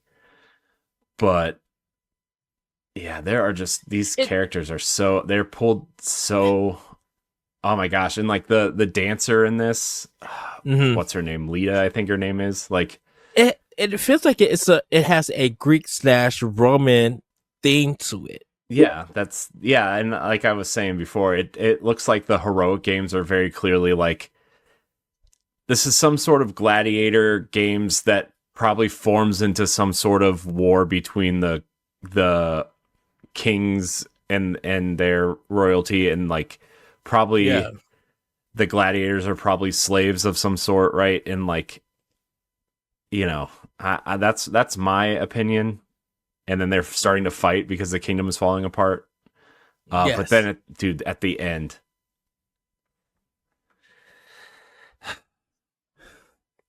dude, Sothis is sitting on the throne from Three Houses at the end. It's her. Like, you look at it, it's the same throne. It's the same room. Like, she's clearly older, and they designed her to match this art style, but her dress is the same. Like, it's cut the same. The necklace she's wearing is the same. The skirt she's wearing matches the skirt she's wearing. And was her hair different? Her hair looked like a different color. No, it's the same color. It's done different. In Three Houses, she has like, not pigtails, but like it's kind of like tied and kind of sloped, you know. I guess pigtails is the thing, but this is kind of like pulled back with the crown around it. Like, man, I'm so excited for this, man. I know that they reuse characters in these games all the time, right, in different ways, but like there are too many connections to Three Houses in this, clearly, that like, you know, and like even in this, like the way she's wearing her crown, her hair still flows to both sides, so it kind of gives off that thing, but like, man, it's clearly her. It's very clearly her. And like in Three Houses, she delivers the line that she, like, something like, you know, she's gonna be around hundreds of years from now or whatever, and like she delivers that line again here. Like it's been a long time. Yeah, you think I forgot about you or whatever. Like, dude, if Byleth shows up in this game, I'm gonna scream. That's all I'm gonna say. I'm just Nitty in the Tetris system is keeping a tight lip. Oh, man, dude, the way she's sitting on the throne is so like iconic. This whole screen is going to be someone's wallpaper for like a decade on their computer. That's all I'm saying. Oh, it looks so good, man. Forger's Weave. So I'm just like, oh yeah, there it has to be storylines or family lines weave together. It like there's got to be some sort of like, and I know people use this term all the time to describe things, but I don't know, like multiverse style thing. It's got to be like a, because there are hints of Engage in here too a little bit. And I wonder how that's going to work, because that's literally the whole story of Engage, is like the rings and the armlets bring multiversal beings to help you, right? That's the whole theme of the game. So I wonder if that has something to do with it, and they're going to try to tie this all together with Sothis as some sort of like, not to compare it to Marvel, but Loki type character where she like binds the timelines together. I don't know, man. It's going to be cool though. So what I wonder though is, like, you know, even though we see like this Coliseum, like I wonder if there's a hidden antagonist in this game. Like the Coliseum. Oh yeah, there clearly is. I think like the Coliseum is probably where the battles and stuff is happening for this portion, beginning of the game. But it looks like I wonder, like, are you guys gonna have us go out of the Coliseum and there's other things, and like, is there a deeper lore or deeper story? And then like, if that king is not, or the one guy, if he's not the main antagonist, who is? Yeah. I mean, that guy, the guy at the beginning, I think the announcer type guy, and you know, I don't know if they're like knights or they clearly look like royalty of some sort. The guy with the red hair sitting down and the woman with the blue hair kind of done up at the beginning, they're clearly some sort of royalty. I mean, that the girl in the blue hair is going to die within the first 15 minutes. That's just every Fire Emblem game. But this dude in the red hair looks like he might be some sort of villain, but like the secondary villain, like there's going to be a villain that's more powerful than him at some point, right? Yes. That's what I'm getting. That's the vibes I'm getting from this guy. So, but yeah, this chick with the blue hair is dying in like the first 20 minutes of the game, or whenever that first like, oh my gosh, look what's happening to our world. She's going to die. Dead. Don't get connected to this queen, folks. She's going to die. But anyways, if that queen, but the thing about it is, if that queen is iconic, dude, they just can't let her die. No, dude, did you play Engage? I need to work on it. Man, do I have some news for you? Anyways, not important. Who cares? But yeah, she's dead. She's gonna die. I feel like this announcer guy is gonna be like some sort of pawn in a scheme, and like he's gonna be like a secondary villain also, but like he's doing it to survive, but then he like dies because he's supposed to. I don't know. So I kind of want to ask, side tangent, everybody. Oh, sorry, Corey. I don't care. Does Fire Emblem has like the iconic women queens for Nintendo? Just like, if we were to go through all the games and have a discussion, to be like, oh yeah, I mean, yeah, man. I mean, most of them are in Smash Brothers. Yeah, but like, because like, because like from Awakening up until now, there's some iconic women in these games that I'm just like, oh, I need to marry her. She's my waifu. I love her. Oh, she is everything and more. You know, like Three Hopes, our girl in that one. Shiz. Like Shaz, like she's icon, like she's a legend. Like Yeah. in my point. So hubpages.com has a whole page dedicated to the top 50 Fire Emblem girls, women of Fire Emblem. We can go through that list if you want. Sounds like a strange idea, but whatever.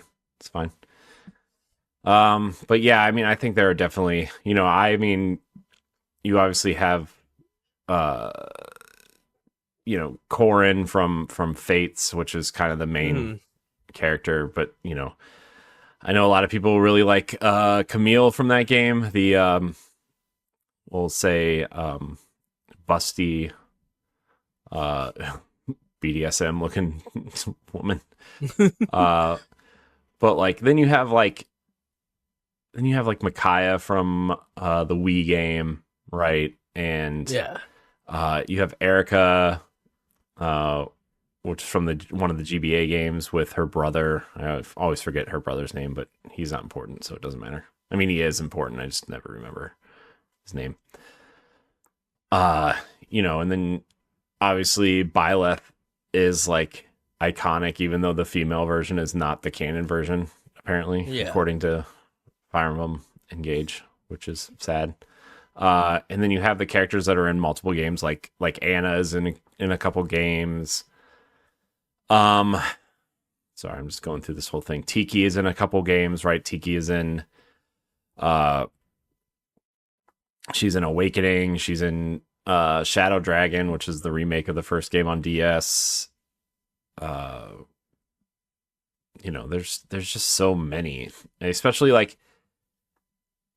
in games where you choose different paths, like Fates and Three Houses, where like you could experience totally different set of characters, and never experience the ones that other people find iconic, right? Like, I don't know, like a lot of people like Mercedes from Fire Emblem Three Houses, but then like there are people who never even experienced her at all, and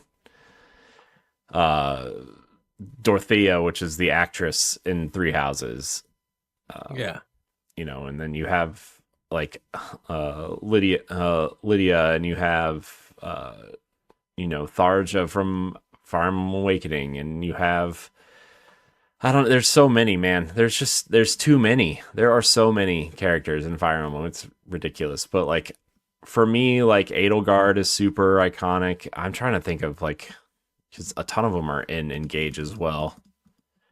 Celica is iconic. I love Celica. She's from Shadow of Valencia, the 3DS game, which is like I think the remake of the second game. But she's also a really powerful emblem in Fire Emblem Engage. If you use her right, like she's incredible. Can't forget about Lucina, right? Like Lucina's incredible. Yeah. So and you have like the iconic kind of queen characters like Rhea and what's her name in Engage? I forget what her name is, but like there's too many. It's just there's one of them, the one in Awakening. She has like short red hair. Cannot think of her. Short red hair? Yeah, I think she uses a lance and she's on a horse in Awakening. I gotta see her, look her up and everything. It's because it's her attitude, her responses, and she's just like, "I would stump on you, little boy, if you don't stop." I'm just like, "Oh, I love you so much." It's her. Ed just wants to be stepped on. You heard it here, folks. No, this is not a Resident Evil Village scenario. Short red hair, huh? Let's see. I'm looking at Fire Emblem Awakening characters right now. Oh, Sully. You're talking about Sully, the knight. Yeah. Yeah, she's crazy. But it's the way her dialogue though and responses are in the game. it's so good because I was just like everything that she's she just like I'm fighting for good. I'm fighting for my country, and if you act lazy or a coward or about me, around me, you're gonna get some sense knockings. Some sense knockings. Mm-hmm. She had this presence, this fierceness about her, and just reading her, like I said, the responses that she gave some of these characters in the game. I think 8-4 Play did the or 8-4 they did the localization. So shout out to them. They just came with it, and I was cracking up, and that's just like I love when you speak. I love when you respond. Anyone who's just like fearful of stuff, you give that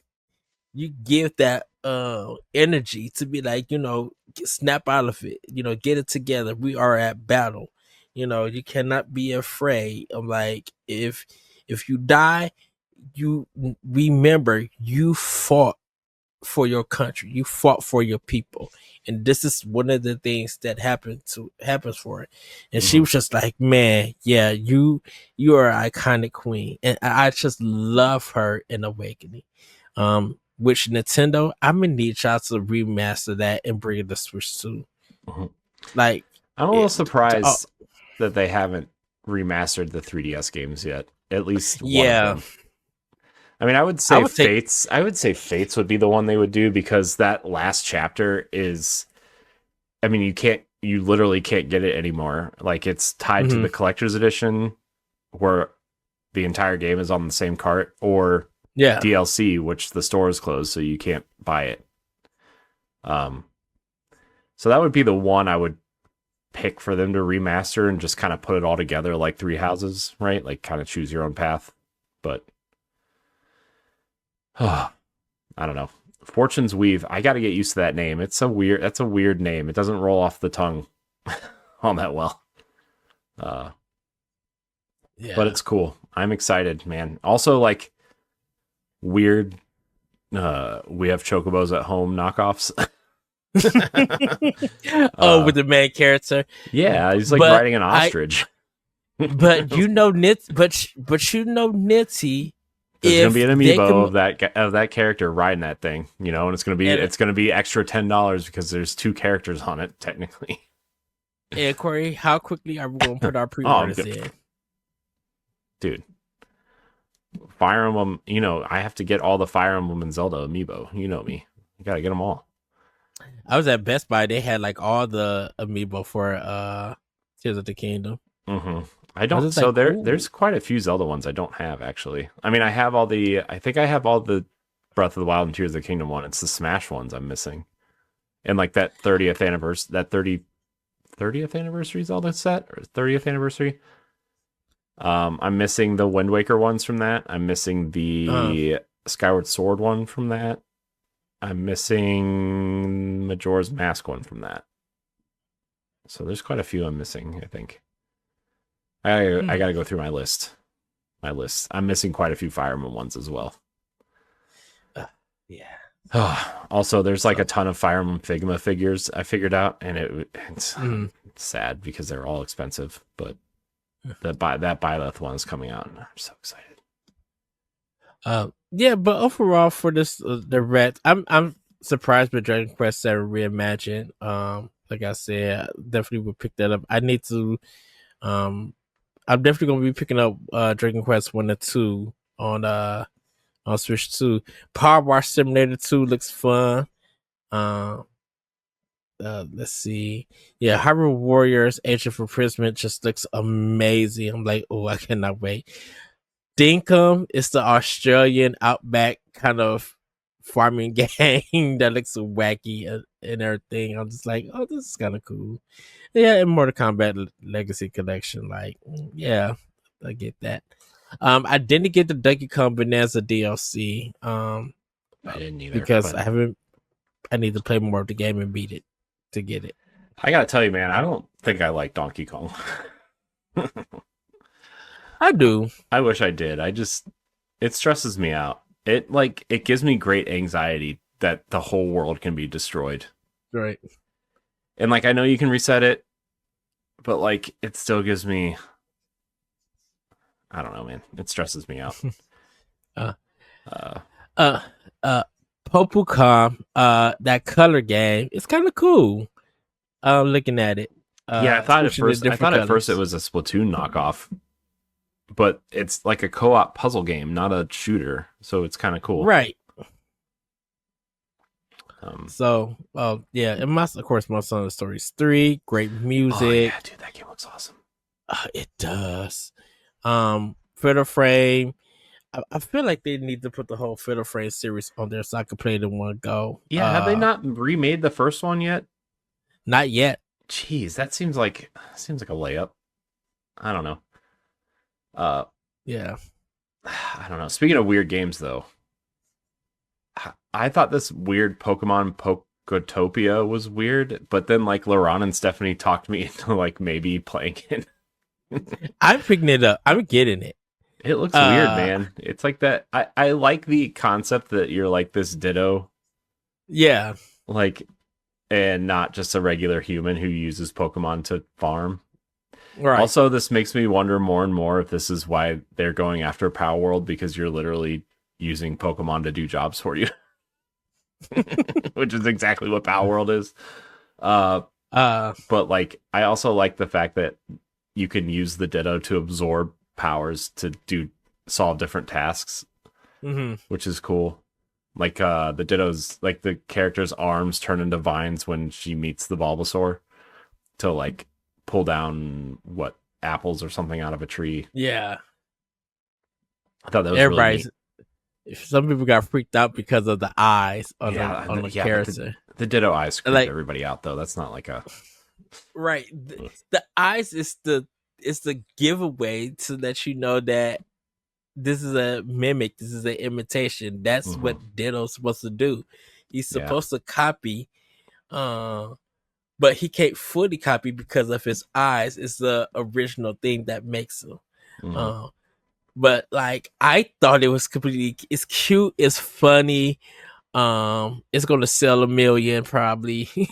We're gonna see streams from the casual players for this. But I think it's so cool, it's so cute. For it. I kind of laughed when I seen it, and I was just like, "Oh, this is about to be funny." And then I seen them make it like a Pokemon sensor, and I was just like, "Oh yeah, this is about to be good." So yeah, yep, yeah. But Mario 10. Oh, go ahead. Oh, I was gonna say. I mean, I know I'm not a roguelike person at all. I think Hades 2 looks really clean and really like it looks really nice to the point where I re-downloaded Hades 1 and I'm like, I should probably give this a real try. Because it looks so fun, and like to me it's a little bit different, but like I've really been into that Turtles Splintered Fate game, which honestly feels like the arcade games more than it does like a roguelike to me, but maybe that's just in my head because everybody says it's just Hades with Ninja Turtles. And I'm like, well, I don't know, maybe I should give Hades like a real try. Yeah, Hades 2, yeah, man, I played that at PAX and oh, so good. I was into it. I spent my whole 15 minutes be like, yep, let me run again. Yep, let me run again. But you mentioned that, you downloaded the first Hades, Corey. Like, thoughts on that? I mean, I haven't played it yet, but I mean, I played it when it came out, right, for a little bit, and I was like, yeah, it's fine, but the whole aspect of a roguelike just turns me off of every single game. But I don't know, man. It's like, it's kind of like that Dead Cells thing where like the combat is too good to like ignore, And I know Hades is the same way, and Hades 2 looks to be the same way. So it's like, I can't ignore this. I can't ignore it forever. I'm going to have to really try this now, but we'll get there. I'll probably get it. What does it come out? September 25th is right. Is the 25th. digital version, and Yes. then the physical comes out December 2nd. November 20th. No, it's November. There's another game then that got physical later. But yeah, that looks cool. I mean, Hyrule Warriors. Not into the Muso games, but like I gotta know what's going on here. I love those characters. I love this version of Zelda so much that like I gotta know what's going on. I need to know, Ed. I need to know, and it's canon supposedly, but so was Age of Calamity until it wasn't. So, I think it looks amazing though. I think it looks really good. It's gonna be funny playing like once it comes out and to have Breath, Calamity, Tears, and then Imprisonment. Mm-hmm. Like the 4 games that cover that storyline and universe. Mm-hmm. I still need to get Breath of the Wild and Tears of the Kingdom physically on Switch too. That's the other thing. Side tangent. I'm leaning back into the physical stuff, Ed. I know I keep changing my mind. I'm a crazy person, man. Why am I so crazy? Well, no, because you said with Nintendo stuff you was gonna do physical. I know, but then I stopped for a minute, especially on Switch 2. Okay, but now I'm like, I also was like, well, Mario Kart's $50 when you buy the bundle, so, but also like, oh, I need to. Can't make up my mind, man. It's fine. It's fine. I'm just crazy. Yeah, it's all good. It's all good, man. No problem. Only for the games that you can play off of the cart, though. Nah, give me them Genki cards. No, pass. I'm good. I'll still be playing my games off the Genki card. I mean, that's fine. Whatever. I really don't care either way, I guess. Yeah. So, also, like you touched on Monster Hunter Stories 3. Yes. Dude, that game looks it looks just as good as Breath of the Wild or Tears of the Kingdom in terms of graphics. Like, it looks amazing. Okay. I was like, all right, Capcom, you guys on your anime tip. But I'm like, Capcom has always had great artists. Yeah. They always had their style. Yeah, they're winning. They're totally just unstoppable right now. Yeah. I know Mario Tennis Fever is probably gonna be a game I'm still gonna buy. That I'm looking forward to. When they turn to the adventure mode with the babies, I'm like, I am sold on this. Yeah. People are, and then I was just like, oh, I think we're gonna get a baby Mario platformer. Gross. But I would spend my $60/$70 for it. I mean, sure. But also, we have one. It's called Yoshi's Island. True. Oh man, Yoshi's Island. Oh, the going through all the Yoshi games. It's a game. Yoshi's Island it's a game.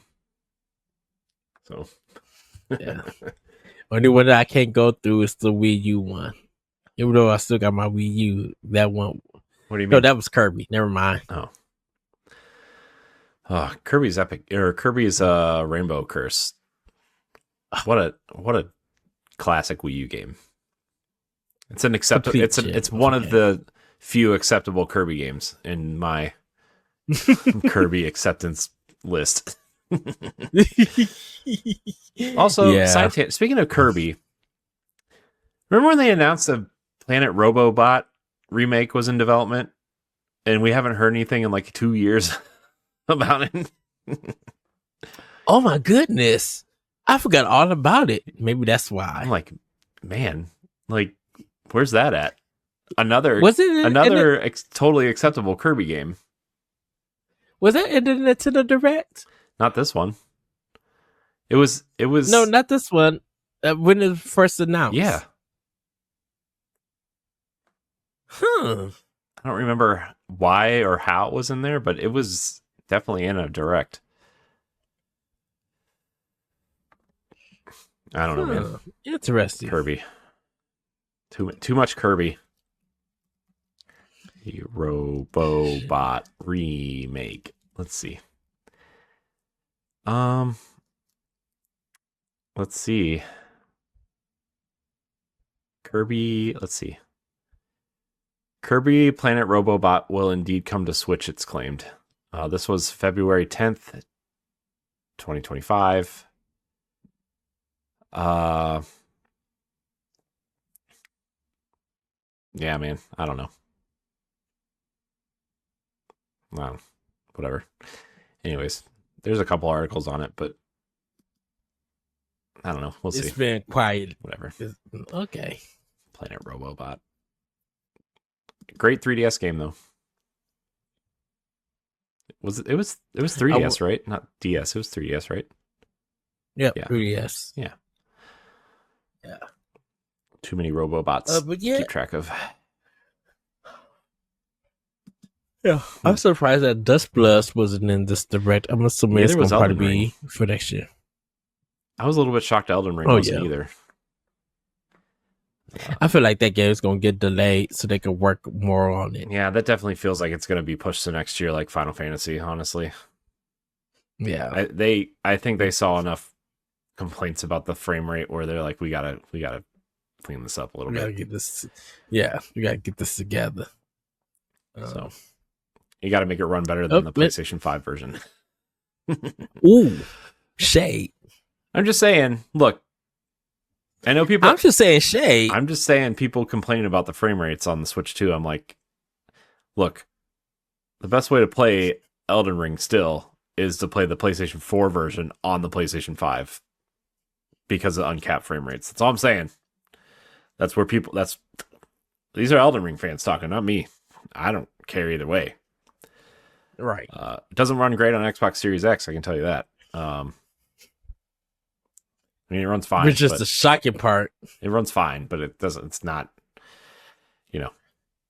Whatever. Anyway, it's not important. Elden Ring wasn't there. It's fine with me. I don't care. When it comes out, I might try it again, but probably not. I wonder if Nintendo gonna have something for the Game Awards. I don't know, man. I don't know. I feel like they kind of did it here. What would they have? Mm-hmm. I mean, they're not going to announce a new 3D Mario when they just announced 2 coming and the Switch 2 update for their main 2D Mario game from last gen. So I don't know. Man. Because I really don't know about the Game Awards, like trailer wise. Like, what could they give them? Because like Pokemon would already been out, Kirby would have been out, Metroid would have been out. I mean, they'll do a sizzle reel and stuff. But it's just like, do you guys like have a surprise first party game? Like, do you let Monolith shine?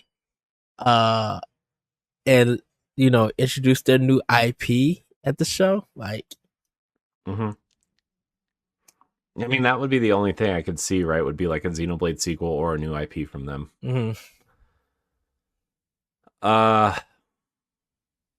Or do you do something with Konami and be like, well, they did Delta.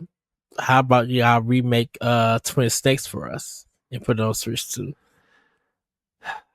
Yeah, I wonder. I mean, at that point, they would just be remaking Metal Gear Solid, right? The entire game. I don't think it would be Twin Snakes. Yeah. I think they would just remake the first one.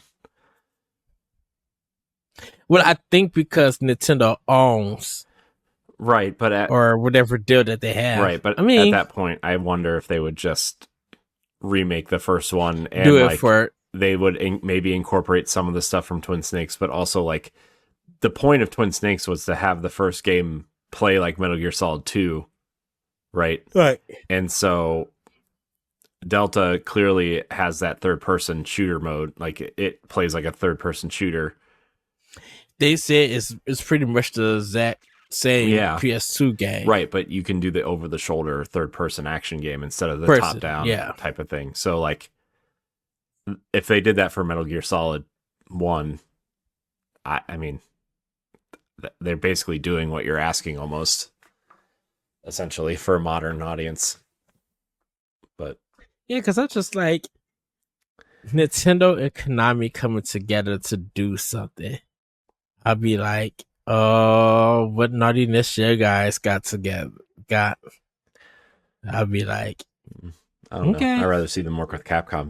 Make Capcom make a new Zelda game for us.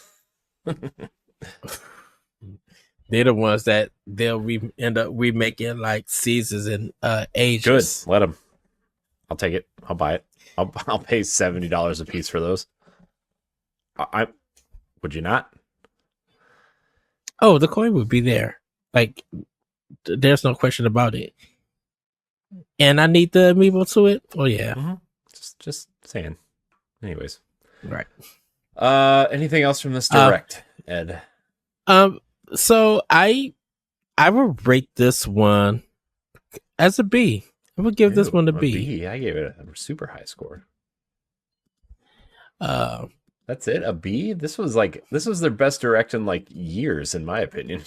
A lot of people say that, but I think for me, I'm not saying that it was bad or anything. A lot of the games that I pretty much want, but I feel like there's been earlier directs that I seen this year that has been better. Probably with some of the game announcements, but I like. but I think this one it was really good. They got a lot of promise for it.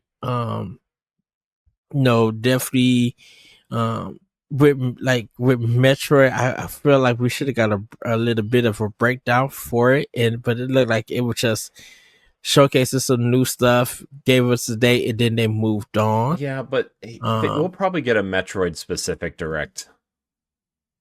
I hope probably so, sometime because I'm just like in November. I would say after the Game Awards. I would say probably, unless that's their big thing at the Game Awards is like one final trailer for Metroid. Right? I mean, but the game had already been out though. Oh right, because it happens in December, not November. Yeah. Right, dang. Okay, never mind. Scratch that. Maybe after Zelda comes out, they'll do a game specific one for it then. Because Zelda comes out the 5th? So. Right? The 5th, November 5th? November 6. 6, yeah. So, where are the amiibo for this game, by the way? That where's the Raru amiibo? Where are all these characters at? Where are these amiibo? Where are these amiibo, Ed? I don't know. I need them. Failing me here, Nintendo. You're gonna give me 35 Kirby amiibo, but you can't give me a new Zelda one? Come on. Look at these. Look at these. I need these. Well, like you said, we'll probably get a direct for them. Yeah, I'm sure they'll. Yeah, I would really like I was gonna say we really need a Zelda Pro controller, but we have one. I'm literally staring at it. You literally got it for me. So, thanks again, by the way. Appreciate it. You're welcome. You're welcome. Year and a half ago. Thanks. No box though. Come on, Ed. I'm just kidding. I'm just kidding. I'm just being mean now. All right, let's move on. Yes. Nintendo Direct. Oh, what grade did you give it, Corey? Oh, I gave it like an I gave it like an A-. Oh, I think if they had one more major announcement besides Fire Emblem, like this would have been like the perfect direct. Like something big, like I mean the 3D Mario game would have been big, or like a Zelda remake or remaster or something like something. which was probably what I kind of felt like. I think it was just like this one felt like very casual in a sense with a lot of the games. And so I didn't feel like this one had balance to it. So I think that's why I gave it just a B, and everything. But that's cool that you gave it an A minus. That's awesome. I mean, even if it was like another third party style reveal, like not that they would do this soon, but like, you know, like a Monster Hunter for Switch 2, or like I don't know, like a re-reveal of Dragon Quest 12 or something, right? Like those would have been like those types of announcements would have probably put this over the edge for me. Even if the game wasn't for me, like another major game. Yeah, I would have been fine with even with having some ports and stuff. I would have been fine, but yeah, I'm a little surprised Microsoft still didn't show up here with like Forza Horizon or something, or Grounded 2 or Hi-Fi Rush or something. Well, like you said, Tokyo Game Show and maybe the Game Awards. Yeah. So, we'll go check that out. Watch the direct recap show if you want. Yeah, we'll move on. We'll move on with the news. There's only 2 small news stories here, Ed. We don't have to dive too deep into these, but okay. Digital Extremes confirms Warframe is finally coming to Nintendo Switch 2. They confirmed that development for Warframe on Switch 2 is now underway after finally gaining access to dev kits. After addressing previous struggles for third-party teams, CEO Steve Sinclair praised the hardware as a very impressive piece of kit, while creative director Rebecca Ford shared that the team may capture gameplay for an upcoming development stream. Originally released on the original Switch in 2018, Warframe Switch port was lauded as a technical achievement, and fans can now look forward to seeing the game evolve on Switch 2. Seeing this, and the other game I've actually been playing, Ed, that I forgot to talk about was Destiny Rising on mobile. Hearing this really makes me want Destiny Rising on Switch 2. Which I know it's a free to play game, and I know people have their feelings about NetEase and like, you know, the First Descendant, right? Is kind of like their last kind of, and you know, Marvel Rivals I think is theirs too, which I'm a little shocked wasn't at Nintendo Direct either, since they're porting it backwards to the PS4 and Xbox One now. I don't know if you saw that or not. But yeah, it really made me want Destiny Rising on there, because it's literally Destiny on a phone. It's like, and it's doing things better than Destiny 2 does right now. Has a better story, has a better cast of characters. Like, I think the alternate timeline really helps. I think taking place in the past really helps. A lot of interesting characters, a lot of people really liking the one kind of goth warlock character. They calling her goth mommy, which is kind of creepy, but that's fine, whatever.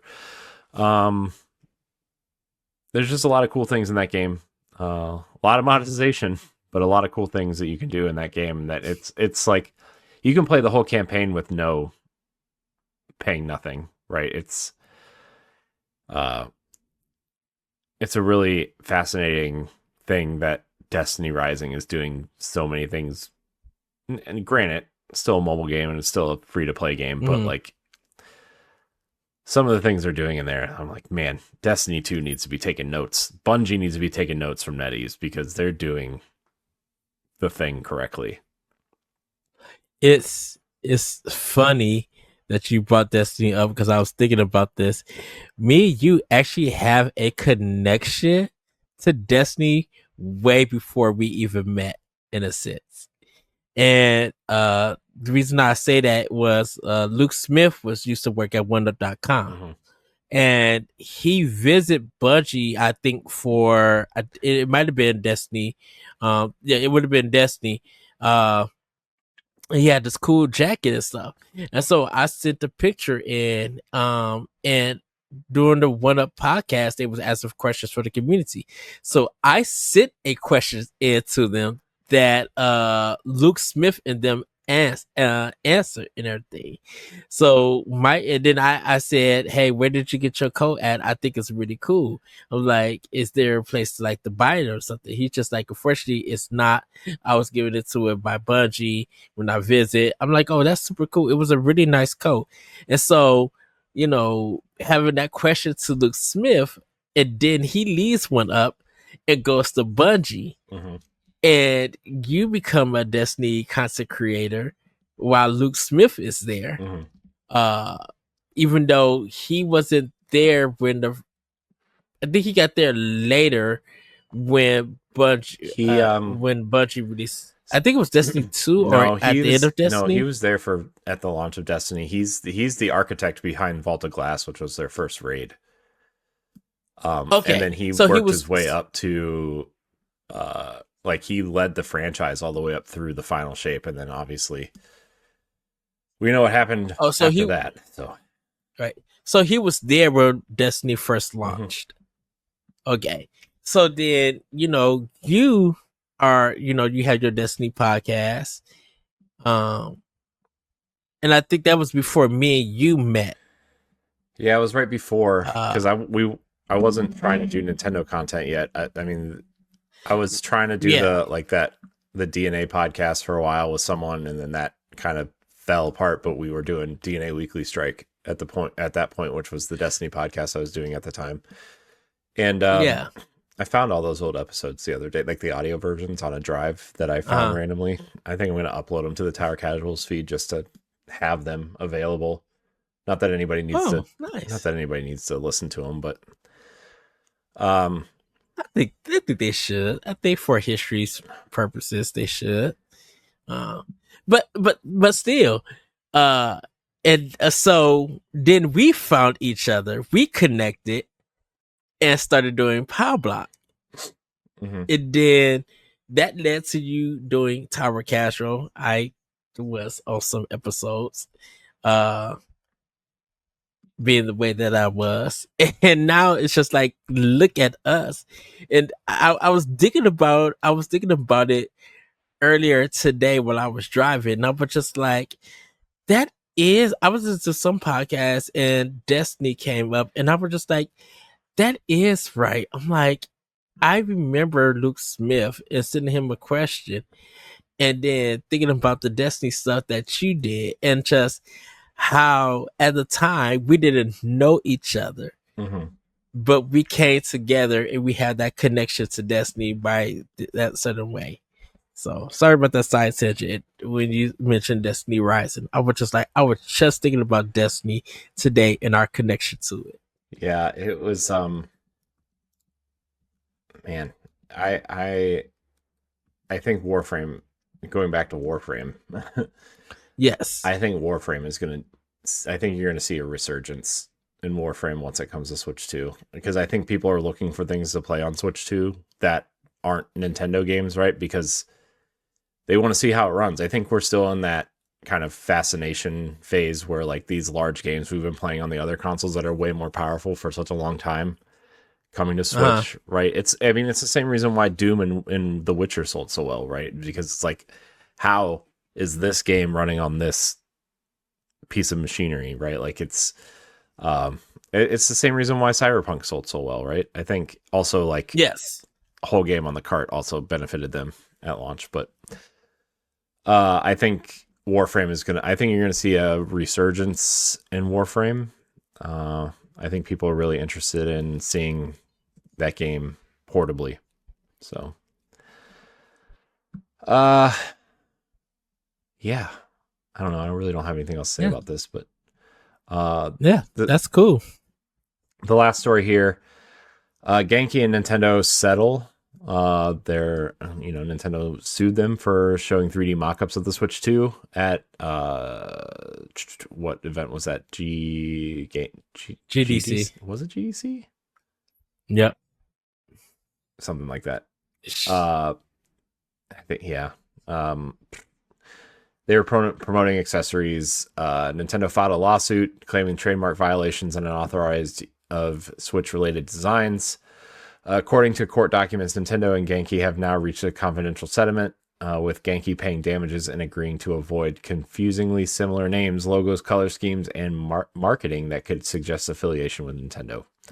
The amount they had to pay was not disclosed, but I'm sure it was a hefty amount. Yep. But Genki can still make stuff for Switch 2, correct? Yeah. They just have to not associate their like dummy products with Nintendo, like the products that they use to show the casings and stuff. So like basically they can only show the case without showing the unit. But yeah, that's all we got for news. All right. The direct was the big thing, right? So yeah, pretty much. I thought there were other things that happened this week, but it was like, man, that happened like 2 or 3 weeks ago. Dang. Okay. Well, it's mostly been Silk Song talk with the difficulty and stuff. It's pretty much been that, but then that's in weekly really updates.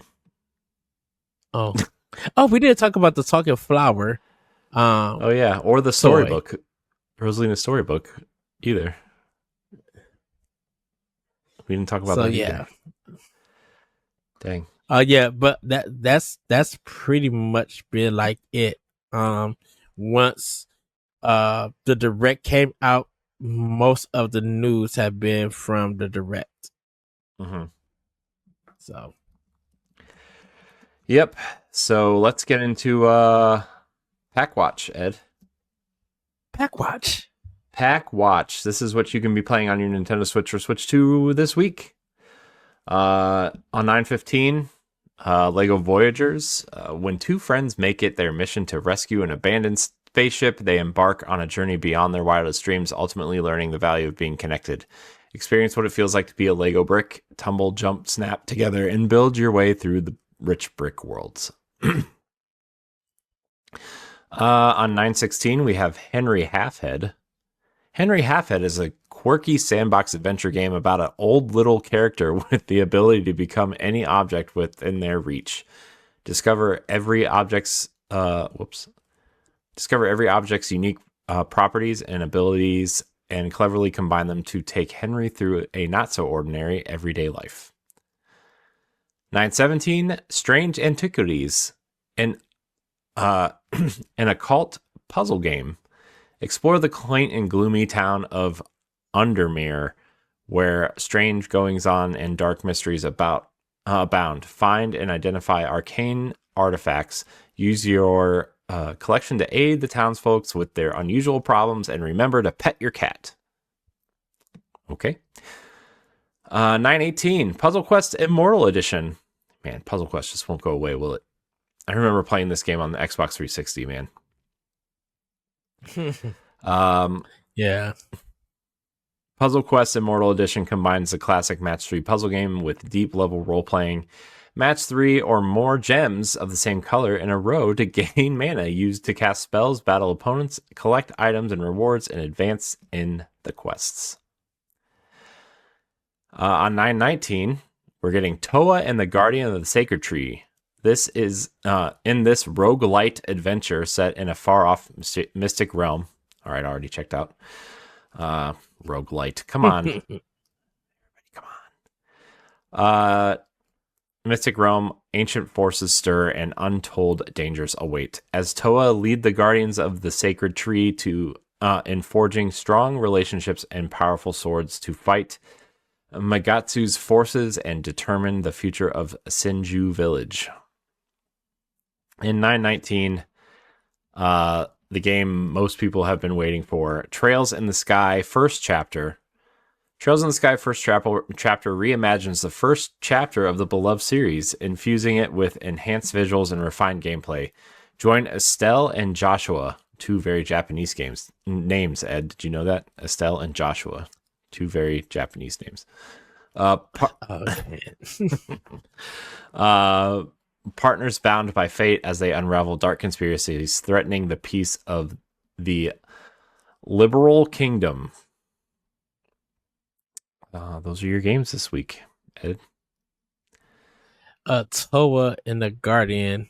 I'm looking port to the Sacred Tree. It looks really, really good. I think it looks great, but it's a roguelite, so I'm not playing it. Sorry. The Ninja Turtles is the only roguelike you'll play. Yeah. Well, you may play Hades. Maybe. In Hades too. We'll see. It's still a hot maybe. I'm trying to see if there's anything else I missed on the eShop. It doesn't really look like it, but there's a lot of weird games that I will not read about. So, yep, nope, there's nothing really here. I thought there was certain adult anime girl game. What? I thought there was a certain adult anime game that came out. I mean, there's probably 4 of them that came out in the last 5 minutes. Because I was just like, wait, y'all could just put this on the eShop? Name alone? What? Wait, adult anime game? Yeah, because I think one of them that just says hentai on it. Oh yeah, dude, like, there's like 4 of them. It's like, that's not a title that shouldn't be here. Yeah. Also, the EA Sports FC Ultimate Edition comes out on the 19th, but the game doesn't really come out until the following Tuesday. So, let's see. Wonder Stars looks like a weird little game. It's called a super anime turn-based RPG. Okay. So yeah, Ed, that's what we got. There's a lot of games next week to talk about though. So next couple weeks actually. Sonic Crossworlds comes out soon, Hades 2 comes out soon. Yeah. That one indie game I played at where did I play it? I played it somewhere. Maya Children of Ages comes out soon, which is like a dungeon time traveling sort of thing. I can't remember where I played that at. Don't forget The Beast and the Princess, Ed. You don't want to know. It's fine. All right. Let's get into these updates, Ed. Sorry, I got distracted by the Switch eShop, like always. I love just scrolling to see what the weird games are. We need to do like a segment on just the weird games we found in the eShop, but that seems like a lot of research that I don't really want to do, but it sounds like fun. All right, weekly updates. Everybody's Golf Hot Shots just received a new patch, version 1.1.1, that uncaps the frame rate, boosting performance on Switch 2 up to 60 frames a second most of the time, but causing inconsistent swings and worse performance on the original Switch. Yikes. Yeah, I heard it's been I've heard it's not great. Yeah. Which is sad because I was really looking forward to it.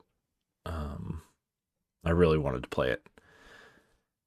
Nintendo's latest Direct revealed paid DLC for Donkey Kong Bonanza called DK Island and Emerald Rush, launching with version 2.0.0. This patch has new features, gameplay improvements, and is now available on Nintendo Switch 2. Nintendo's Nintendo Today app has been updated with a Kirby theme, new language support, region availability, and will feature regular Kirby Air Riders updates. CD Projekt Red has released a new Cyberpunk 2077 Ultimate Edition patch for Switch 2, adding smoother auto drive, quest fixes, photo mode tweaks, and various improvements on vehicles, the open world, and performance. The rumor is there's going to be another patch for the upcoming season of the Edge Runners, right? That's what the show's called. Yeah. So look forward to that as well.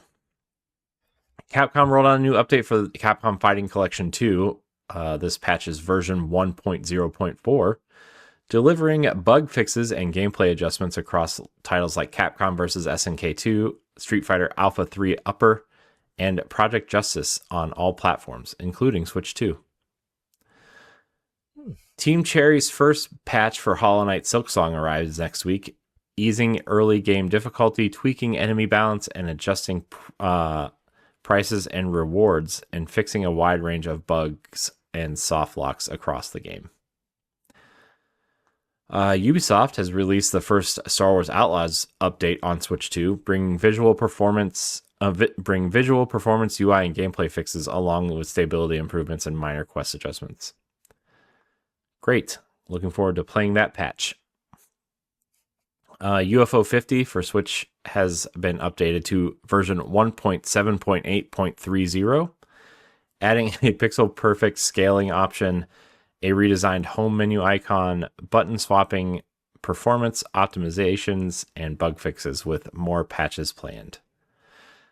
And last but not least, Shantae Advance Risky Revolution has received a new update on all platforms, fixing freeze and disappearance bugs, addressing language issues, and improving custom key mapping on Steam. By the way, check out our interview with Matt Bozon, the co-creator of Shantae. Yes. Dude, he's such a cool guy. We talked about animation for like 45 minutes. Not even about Shantae at all. Yes. Such a cool dude, man. Way forward, man. They just have so many cool people that work there. I just love them. They're so cool, man. They're so great. Shout out to Way Forward. Shout out to Chris Hoffman too, their PR guy. Doesn't get enough love, I feel like. I feel like he's the guy that pulls all the levers and pushes all the buttons. You know, they've been really good to us. So shout out. Love those guys. Yes. All right. Well, Ed, Nintendo Switch Online updates. There's not many.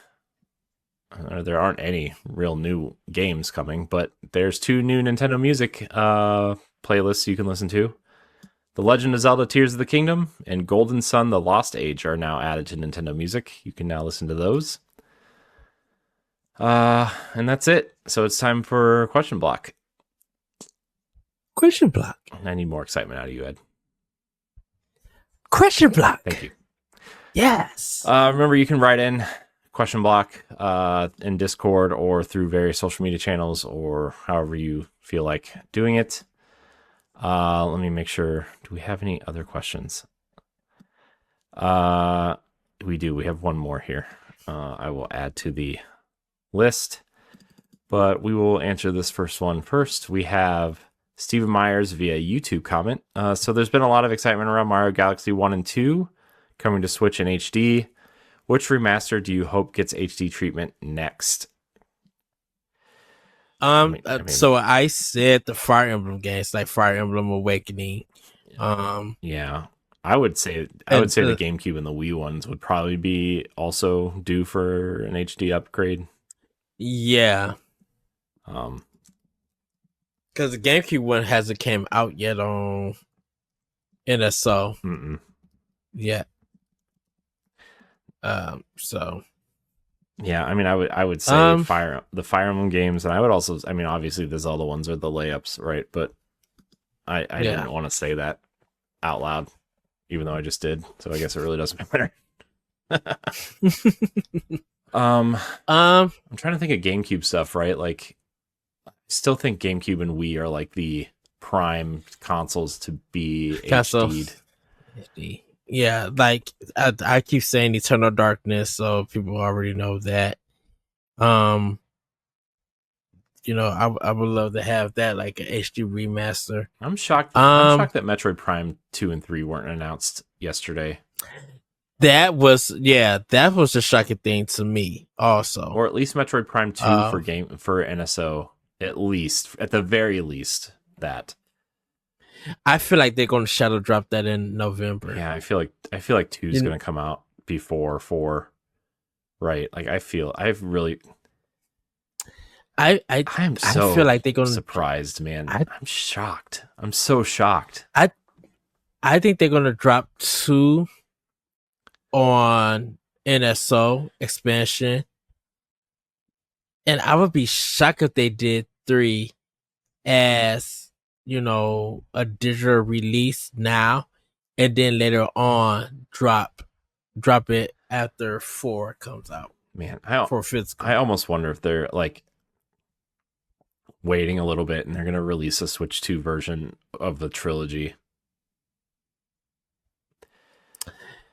as a that now all three of those get an HD treatment. Well, one already has it, so 2 and 3 would need it and put it that as a collection. That's what I'm saying. I wonder if 1, 2, and 3 are Yeah. gonna get the HD trilogy treatment for Switch 2. I would be for it. And like try to push people who are fans of that series towards Switch 2 and not keep them on Switch 1. Right. Although they're releasing Mario Galaxy 1 and 2 on Switch 1, so. But I mean, Galaxy 1 is already on Switch 1, I guess, technically. Yeah, in the collection. Yeah, I don't know. I mean, either way, it could get a trilogy for Switch 1 or Switch 2. Maybe it gets Switch 2 upgrades, like maybe there's a Switch 2 edition, right? I don't know. All right. Stephen Myers via YouTube comment asks, so there's been a lot of... Wait, I just read that. Never mind. Sam Hall writes in. Yeah. If you could jump into any of the games announced today, which would be first? Oh, Fire Emblem, hands down. Fire Emblem. If I could jump to any of the games announced today, it would be Metroid Prime 4. Oh, man. Fire Emblem. Fire Emblem, for sure, for me. Hyrule Warriors would be a close second just because I want to know, you know what's happening. But I would take Metroid back. Yoshi's in a mystery book. I would jump into that one. Yeah, the more and more I watch my kids, like the types of things they like to play, like the more I don't want to say excited I am for like quote unquote kids games, but like these kind of easier experiences I'm looking forward to more because they can play them. So yeah, I mean that Yoshi game looks really good, man. It looks really good. It's impressive how good that game looks. Jay via Discord asks, why did Game Freak decide to lock 3 of the most exciting Mega Evolutions behind online competitive seasons? Pokemon makes money. I mean, that's my answer. The Pokemon company made that decision. They probably have a business plan for it. And you know, they probably feel like people should work for it to earn it. Well, they're not working for it; they're paying for it. That's his whole point. Although I don't know what competitive seasons means. I must have missed something in the Pokemon stuff. Because I'm assuming he's talking about the Pikachu's like X and Y kind of thing. Oh, the Raichu Mega DLC? Mega Dimension one. Yeah, those were cool. Because they were super cool. I'm assuming that's what this question is. Yeah, I assume that's what he means too. Okay, because this is like online, like because they didn't really say anything about online competitive stuff. There must have been something they just said afterwards, or maybe it was part of like a Pokemon something that happened. Yeah, because I know they just said they had future DLC planned. More information would come later. Yeah, well, they didn't. I mean, Mega Dimensions is the DLC for Z-A. Yeah, so I don't know. I mean, regardless of the information we know or not know about competitive seasons, I mean, they're going to charge money because Pokemon makes money, right? And you know, it's a business, so they're going to see where they can make money, right? So, well, because it said behind online competitive seasons, so I didn't know if that's something you had to pay for or if that's going to be like different seasons online for free. You have to work to get it. Yeah, I don't know. I wonder. Oh, I guess it doesn't say paid, does it? No, it just says behind online competitive seasons in the question. So yeah, I mean, I don't know. I really don't know the answer to that then. I don't know. I don't play enough Pokemon to know what that means, honestly. Although Z-A looks really good, I'm going to maybe pick that up. I might also actually go back and pick up one of the remakes, I guess like Brilliant Diamond or Shining Pearl, one of those. I don't want to buy Violet or Scarlet. I feel like I'm not ready. I'm not ready for that. Deshaun Malone writes in via Blue Sky. Hey, y'all, got a quick question for y'all. What game did you want to see announced or shown but didn't at the Direct? Zelda. Hi-Fi Rush for me. And yeah, I still want to know what's going on with that because they literally like teased it for Switch and then it never came out. It came to PlayStation though. Yeah, and like you mentioned, Corey, like stuff that Microsoft didn't present, like I would have loved to see that. Definitely, I wish DMC Devil May Cry would have came to Switch or one of the Tomb Raider games. But yeah, for me, for this one, Hi-Fi Rush, I would have loved to see. I think I think especially like Tomb Raider, right? They've been releasing those trilogies pretty frequently. Right. Yeah. The two trilogies are on there, like, 1, 2, 3, and then 4, 5, 6. Right. Those isometric multiplayer games are on there. Mm-hmm. I would imagine the Legend trilogy is next, like Legend, Anniversary, and Underworld is next. Did they release 4, 5, 6? Mm-hmm. Or is that one coming? No, it's out. It's out. It's been out for a while. Yeah. Why did I feel like they just dropped it? And I must have forgot that it came out. Yeah, I know that it got announced. There's even a box set like the trilogy. Yeah. So, and then they're selling them. They're selling them as a bundle now too, as a Saga collection. Okay. I wonder if they just dropped it and didn't really promote it, and they just went about the business. Yeah, I don't know. Because that's kind of how it kind of feels. They dropped it because it was like the last part of their 25th anniversary of Tomb Raider, I think, or something, or some sort of anniversary for Tomb Raider. I don't know. Maybe I'm making that all up. Who knows? Who's to say? Who really knows? I just know it's been out and it's been on my wish list for Switch for a while, and I just haven't purchased it because I think $30 is a little bit much for how bad those games play, but also like I want them for just historically I want them because I think that they are important games, right? Especially that original trilogy is so important. I feel like right. To show what not to do, not how to control in a 3D space. Anyways, but for me, I mean, the obvious one is the Zelda games, but we already have a Zelda game, so I'm not surprised it wasn't there, but I'm sad it wasn't there. When working in Twilight, you want, dude. Next year's the 20th anniversary of Twilight Princess. If it's not announced, dude, announced, and it better not be the NSO version either. It's got to be the HD version, the Wii U. Yeah. Dang, to see that mug running at 60 frames, that and 4K, like, redone lighting, right? Ooh. Like, you know what I mean? Nitty, take these $80 and give it to me. I mean, next year. Oh, I will pay $80. Next year's the 20th anniversary of Twilight Princess. It's the 40th anniversary of Zelda and Metroid. Come on, you got to release something there. Yes. Right? Like, I don't know what it is. I don't care what it is. I mean, you're doing so much for Mario.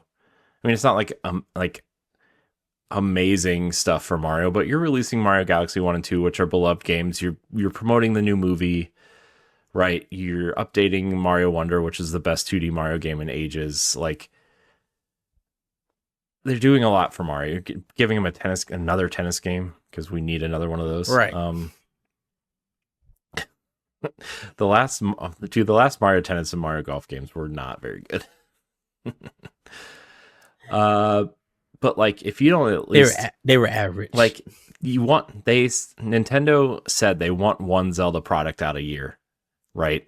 Yeah. Obviously, Hyrule Warriors is this year's. It's got to be Twilight. It's got to be a remaster next year, right? Like, so Echoes of Wisdoms was last year's, right? So that's your right. 2D top-down remake or new game, I guess, right? You're not gonna have a 3D game ready next year. Oh, I mean, unless they do something like another Cadence of Hyrule type thing next year, it's got to be a remaster, right? Like, it's got to be. yeah, Anuma's not ready to show anything for the next Zelda. If anything, at most, we'll get a tease of like the next Legend of Zelda is in development, like one of those things. Right?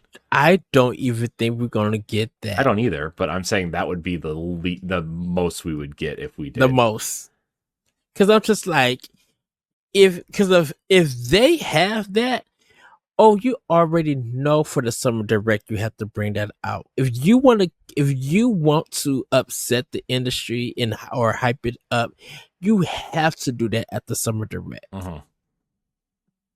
And then unless Jeff Keighley's giving y'all some big checks to have it at the Game Awards, no, that's something Nintendo wants to do on their own. Oh, I know. But I'm just saying. I know you're just saying. I'm just saying that's something Nintendo wants to do on their own, and they're not going to give that up. If money talks, well, money can talk to Kojima then because they're pals. I mean, so yeah. But yeah, that was. I guess that's my thing. Is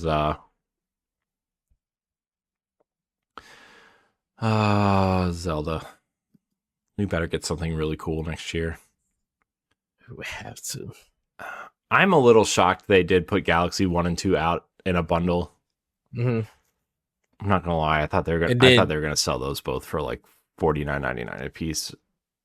So you could get the digital one separate. I know, for $40 each. Yeah, and that's probably for people who bought the 35th anniversary set, right? That don't need Mario Galaxy again. Yeah, but I think that they were just like, for those who missed the collection or who complained that Galaxy 2 wasn't on it, this is the $70 collection. Mm-hmm. Is for you guys, and I don't fully know what they all added or if they added anything. The only thing they added were new pages to Rosalina's storybook. Apparently, is what they said, which are not in the physical edition, but they are in the game. So yeah, because they said that the book is in both games. They said so. We'll see. M2 Reality via Blue Sky writes in, "Hey guys, been listening for a little bit now, and I'm enjoying the show quite a bit. I'm a huge Fire Emblem fan and was so excited to see a new one announced, but this one feels a little off to me. Do you feel that Fire Emblem Fortunes weaves going the ancient Greek style, yay or nay? Thanks for always giving us a good show." Yay. Yeah, I mean, it was a little weird at first, but like honestly, the first thing I thought of was like, where's my pirate game? That was really so long ago. Right. Where's that game? Man, do this, but them setting it in ancient Greece proves to me that they can do a pirate Fire Emblem game no problem, right? Like, yeah, people love anime pirates. Look how big One Piece has gotten over the last decade, right? Like, I mean, it's that show's been around forever, and I feel like it's bigger than ever at this point. And I think, into reality, is that, we just got a teaser, more anime stuff than the gameplay, and there's gonna be some more characters. There's probably gonna be some exciting moments within the game. So of course, it may seem a little bit off, but you know how Nintendo is. They like to drip feed the reveals. They like to entice you. So take this as they're enticing you. They're getting you to think. And then when more information come out about the game, I think you can form a better opinion about it. And then it's gonna be up to you if you want to get the game or not. Don't forget, a lot of people who got 3 houses, yeah, that was because of Awakening and Fates and all of the games that came out for 3DS.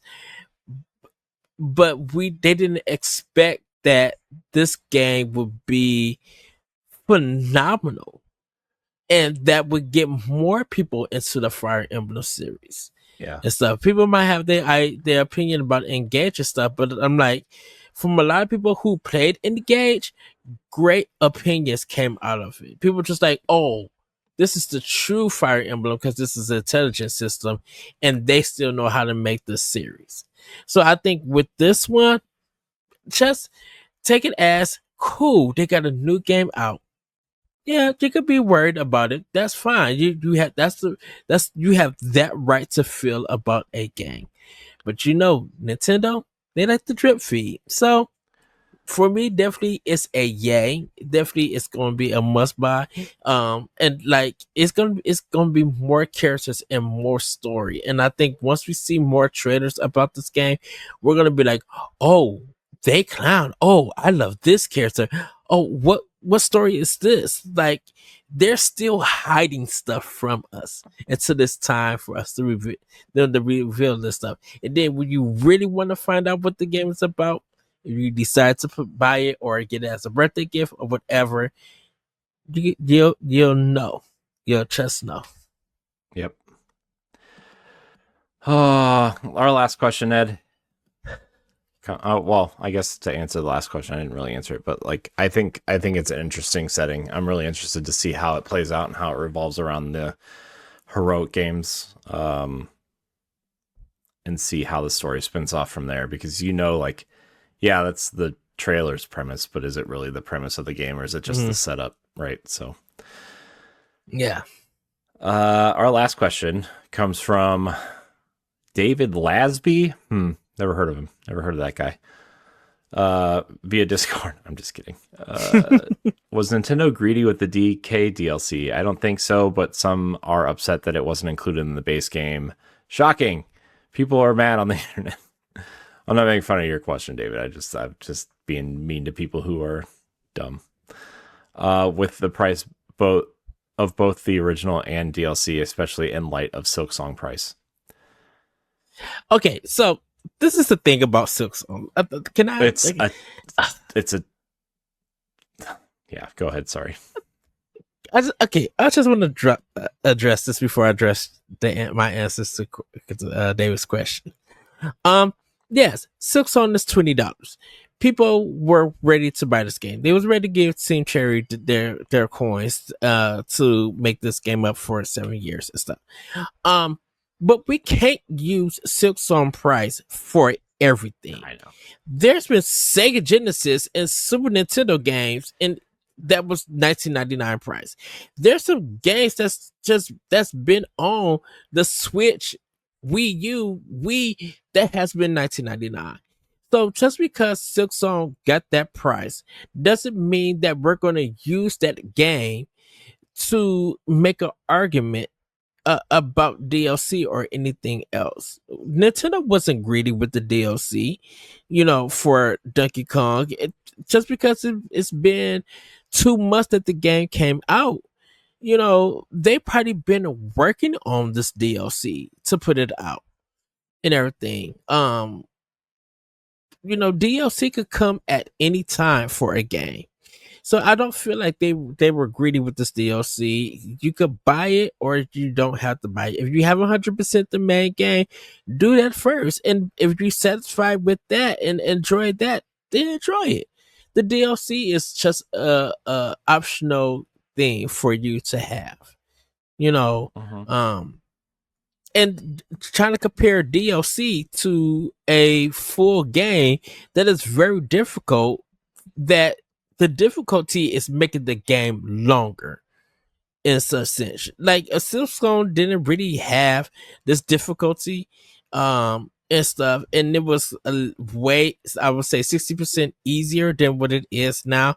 Silksong would probably have been like a 10 to 12 hour Metroidvania game. And people would have bought it and been done by this weekend or last weekend. And then they'll just be up to speed runners to beat it.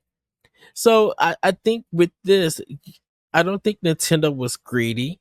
I don't think they needed to add it to the game because there's so much already there for people to play and explore.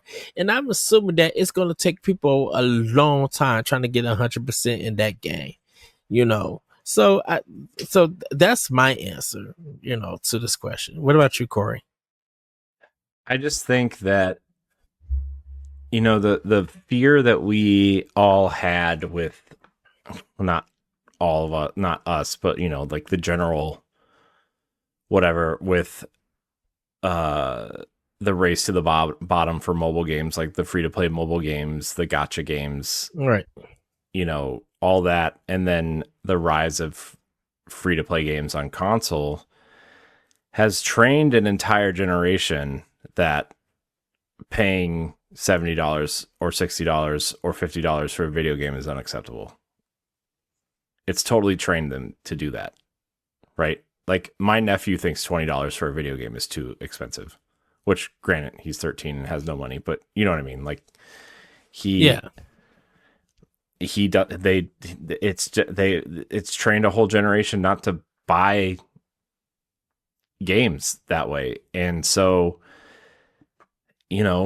obviously the internet is loud and dumb, and most of the people on there are just saying it because they want to contribute to a thing and felt like they're being heard. But also, like, there is a generation that is probably going to, I hate to say it, but like kind of almost eliminate the $70 game like this. And Nintendo is really the only company that isn't suffering yet from this, right? So I don't know. Also, Nintendo holds their games to a premium, right? Like, I mean, here's the thing though. We also saw this when Breath of the Wild released for Switch 2 at $70 with the Switch upgrade and didn't include the DLC, right? People were also mad about that. Right. So like, it doesn't matter. People don't want to pay for things. People want everything for free, right? That's what people want, and it's annoying because people feel like they're entitled to everything, and they're not. If you can't afford it, you can't play it. If you don't own that console, you can't play it, right? Don't steal it. Don't think you deserve everything for free. Don't, you know what I mean? Like we just live in an age where people just, I don't know, man. It's weird. Like, I don't know how to explain it without sounding like mean, right? But I feel like we totally live in an age where people are confused when they have to like spend money on something or like actually pay for something of quality, right? And I'm not saying like something like Fortnite that's free to play isn't quality. It is. I think Fortnite is an excellent video game, right? I really do. And I know I've had my fair share of fun making fun of it, but like, I've been playing it for a while because of the Power Ranger stuff, but I'm like looking at the game and learning how the game works and learning all the, like, seeing all the different things that are implemented in this free game. It's like, man, they really figured it out. But for every Fortnite, right, you have like 15 or 20 garbage piles of games, right, that want your money for nothing. Like Roblox is that example, right? Like, right. I mean, they're in a lot of trouble in other ways too. But and I'm not just talking about the pedophile stuff either. I'm talking about how they lose $250 million every quarter. So like they lose $1 billion a year on that game. I don't know how people are still like, how investors are still investing in them, right? But yeah, I mean, I see the things that my nephews play in Roblox. I'm like, how do you even think this is a real video game? Like this, I don't know, man. It's stuff like that like really angers me. And then you get something quality like Donkey Kong or, something on the other consoles that is like $70 and people scoff at it because it costs more than $0, right? Like, or more than like $5 or whatever. And it's, I don't know, man. People have a really, between the free to play stuff on mobile and console, and I honestly attributed this to streaming services too, right? Where like Mm-hmm.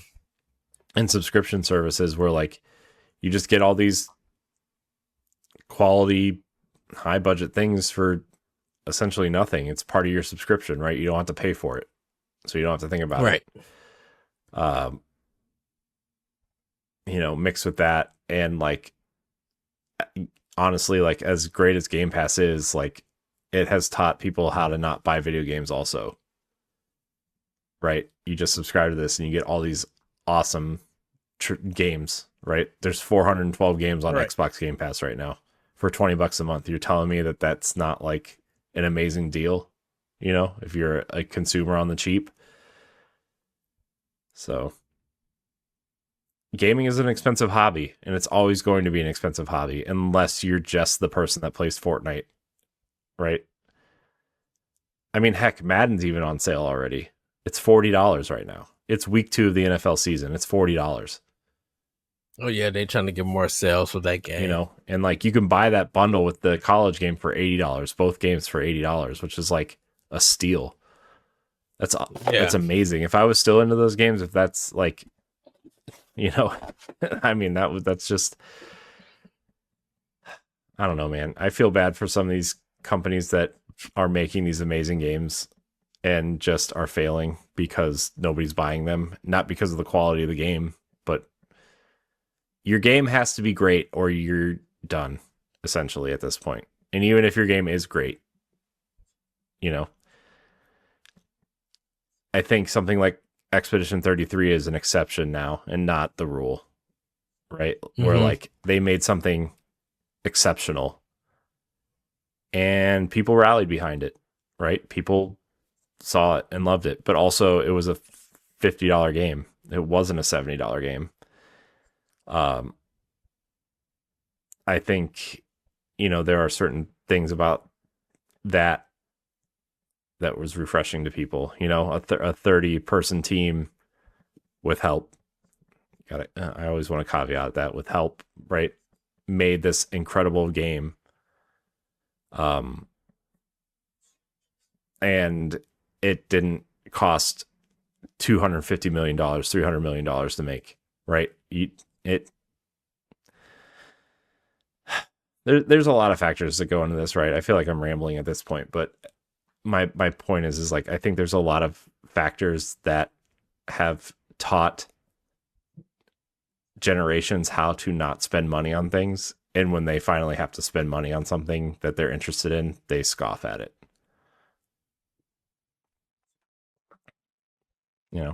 So mm-hmm. I mean, that's why my nephew is so into cloud gaming, right?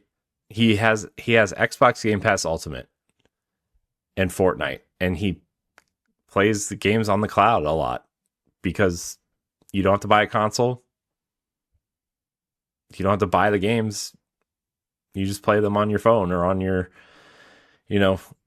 TV in the living room, and then you can. I mean, he has an Xbox in his bedroom, right? I mean, it's not like the only thing he plays, but like, still,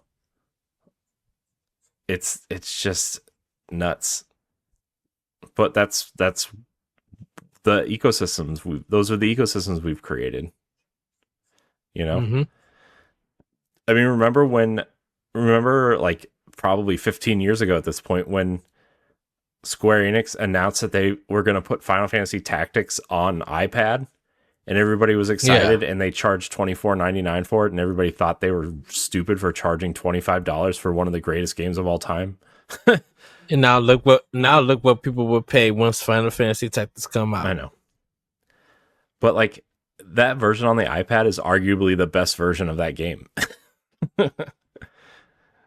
I mean, it's the War of the Lions version, which I think is the superior version. It's got touch controls. It's got all these great features that, only a touch screen can provide. I think the game's awesome. It's totally worth $25. Right. But, anyways. And I don't want to make it seem like I think all mobile games are bad. I actually think there's a lot of great mobile games. Some of my favorite games of all time are mobile games. Angry Birds, Plants vs. Zombies, Threes. There's a lot of great mobile games. But also there's a lot of trash. And I think we've just entered that point where like every store has a lot of great stuff, but it's all covered in the garbage and you have to sift through it because these platform holders, no offense, don't want to clean it up. You know, unfortunately, the console that is doing the worst is doing the best job of curating the content, right? Xbox does a great job of shuffling the garbage to the bottom. Not the best, not like a plus job, but better than Sony when you go into new releases and it's like I am bread and, you know, toaster strudel or whatever they're calling it these days. You know what I mean? Like, you know, but remember when Braid Remastered was, or the 10th anniversary edition was released and it didn't even show up in the new releases for PlayStation because they released on the same day as a bunch of AI garbage and was shoved to the bottom because they released like an hour before all the AI garbage games. Yep. So it's stuff like that, man. That's like, I don't know. Anyways, bring back the Nintendo seal of quality. You can only publish 5 games per console at this point. I don't know. Whatever. Get me out of here. I'm done. All right. Well, everybody, final thoughts. My final thought is I know like I mentioned Silk Song. There's a lot of discussions and a lot of YouTube shorts going on about it. Definitely with the pricing, with the difficulty. And I'm just gonna say this. If you were anticipating this game and you bought it, you picked it up, and it was too challenging for you, I'm not going to say go get good and stuff. You know, wait for these patches and updates and stuff. Still spend time with it. I would say, or if you don't want to spend time with it, but you want to train yourself, play Mega Man. Play Mega Man 1 through 3. And the reason I'm saying that is because the Mega Man games would train you on how to deal with difficulty. It would train you like when after you died from a boss and you don't have that weapon. Like Mega Man would get you that one more try, but you'll be able to figure out. Like if you haven't studied Mega Man games, study 1 through 3, play those games, get used to those challenging difficulties and those jumps and stuff like that. And the reason why I'm saying it is because it's going to help you be able to handle a lot of the things in Silk Song, like going from a bench to a boss and making that traversal thing. Because like Mega Man games, they were not generous with their checkpoints. I would say you had to get to a certain point or halfway through the level before they gave you a checkpoint. If you died any time before that checkpoint, you were sent back to the beginning of the game of that level. And so repetition and patterns and learning about that, Mega Man would definitely teach you about that. And then once you get done with those Mega Man games, if you want to play more and study those or go to the Mega Man X series, you can, and then go into Silk Song and know that you are going to get a lot of game overs. You're going to have to, you know, traverse to get back to those bosses and everything. Or don't even go to the boss. Continue to explore and get stronger if you need to. There's ways to overcome the challenging difficulty of that game. So that is my final thought. Corey, do you have any final thoughts before we wrap up? Yeah. I think everybody should go watch K-pop Demon Hunter. It was really good. I watched it with my kids today, and you know, I know some reason some people are annoyed by its popularity, which is fine. Most people get annoyed by things popularity, right? Because that's the cool thing to do. But it was really good. The music's really good. I think the story is actually really great. You know, it's essentially about a girl who's trying to find herself because she's torn between two lives, essentially 2 types of lives, and it's really good. Like I wanted to watch it just because I wanted to watch it, but like I was shocked at how good it is, which I shouldn't be, because the animation studio behind it did the Spider-Verse movies and Mitchell and the Machines, the Mitchells and the Machines, right? And like that movie was also really good. So which is funny because I think that was the first one from Sony Animation that Netflix did. Oh yeah, that Netflix did, yeah. Yeah. Yeah. Because it was on Netflix before they even put it out, and I didn't know that Sony Animation and Netflix had like a deal, like a contract deal or something, because that movie never came to theaters. It just showed up on Netflix. I'm like, oh wow, it was really okay. Good. But yeah, I think K-pop Demon Hunters is a really incredible movie, and I think even if you weren't interested, just give it a try. Like, I think it's one of the best, and this is coming from a person who enjoys like a lot of the Disney movies and stuff. Like, it's better than a lot of the Disney movies that have come out in the last probably 5 or 6 years. So I would probably go longer than that, but I don't remember what's come out and what hasn't. So, you know, man, the music is incredible, dude. Like, the music is so good. It's so good, man.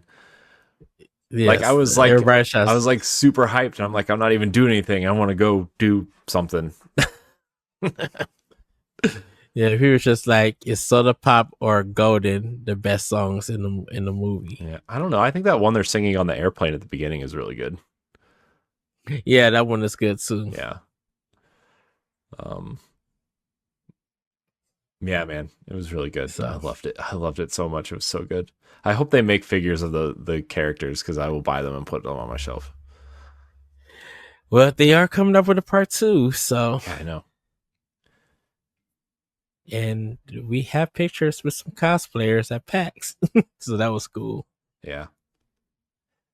Yeah. Oh, it was so good. Well, everybody, that's going to be it for Nintendo Pow Block. Thank you for watching or listening to this episode of Nintendo Pow Block. If you joined us live, follow or subscribe to the channel you're watching if you haven't done so already. If you're watching later on YouTube, be sure to subscribe to the channel, like the video, and share your thoughts in the comments. Whether it's on today's topics or a new idea we can discuss in a future episode. If you're listening on Spotify or Apple Podcasts, consider leaving us a 5-star rating and a nice review, as it helps us with discoverability and reach. You can support Boss Rush on Patreon at patreon.com/BossRushNetwork at a tier that's right for you. You can even follow for free and gain access to all of our base shows on one feed. Thank you again for watching and or listening, and we'll see you next time. Bye, everybody. Woohoo! Bye. If you want to see how you can become a Patreon producer, head on over to patreon.com/BossRushNetwork. The Patreon producers for this month are Adriel Munger, Austin Campbell, Celeste Roberts, Sana Dirrig, Francisco Santillan, Matthew Keel, and Christian S. Thanks for your continued support of the Boss Rush Network.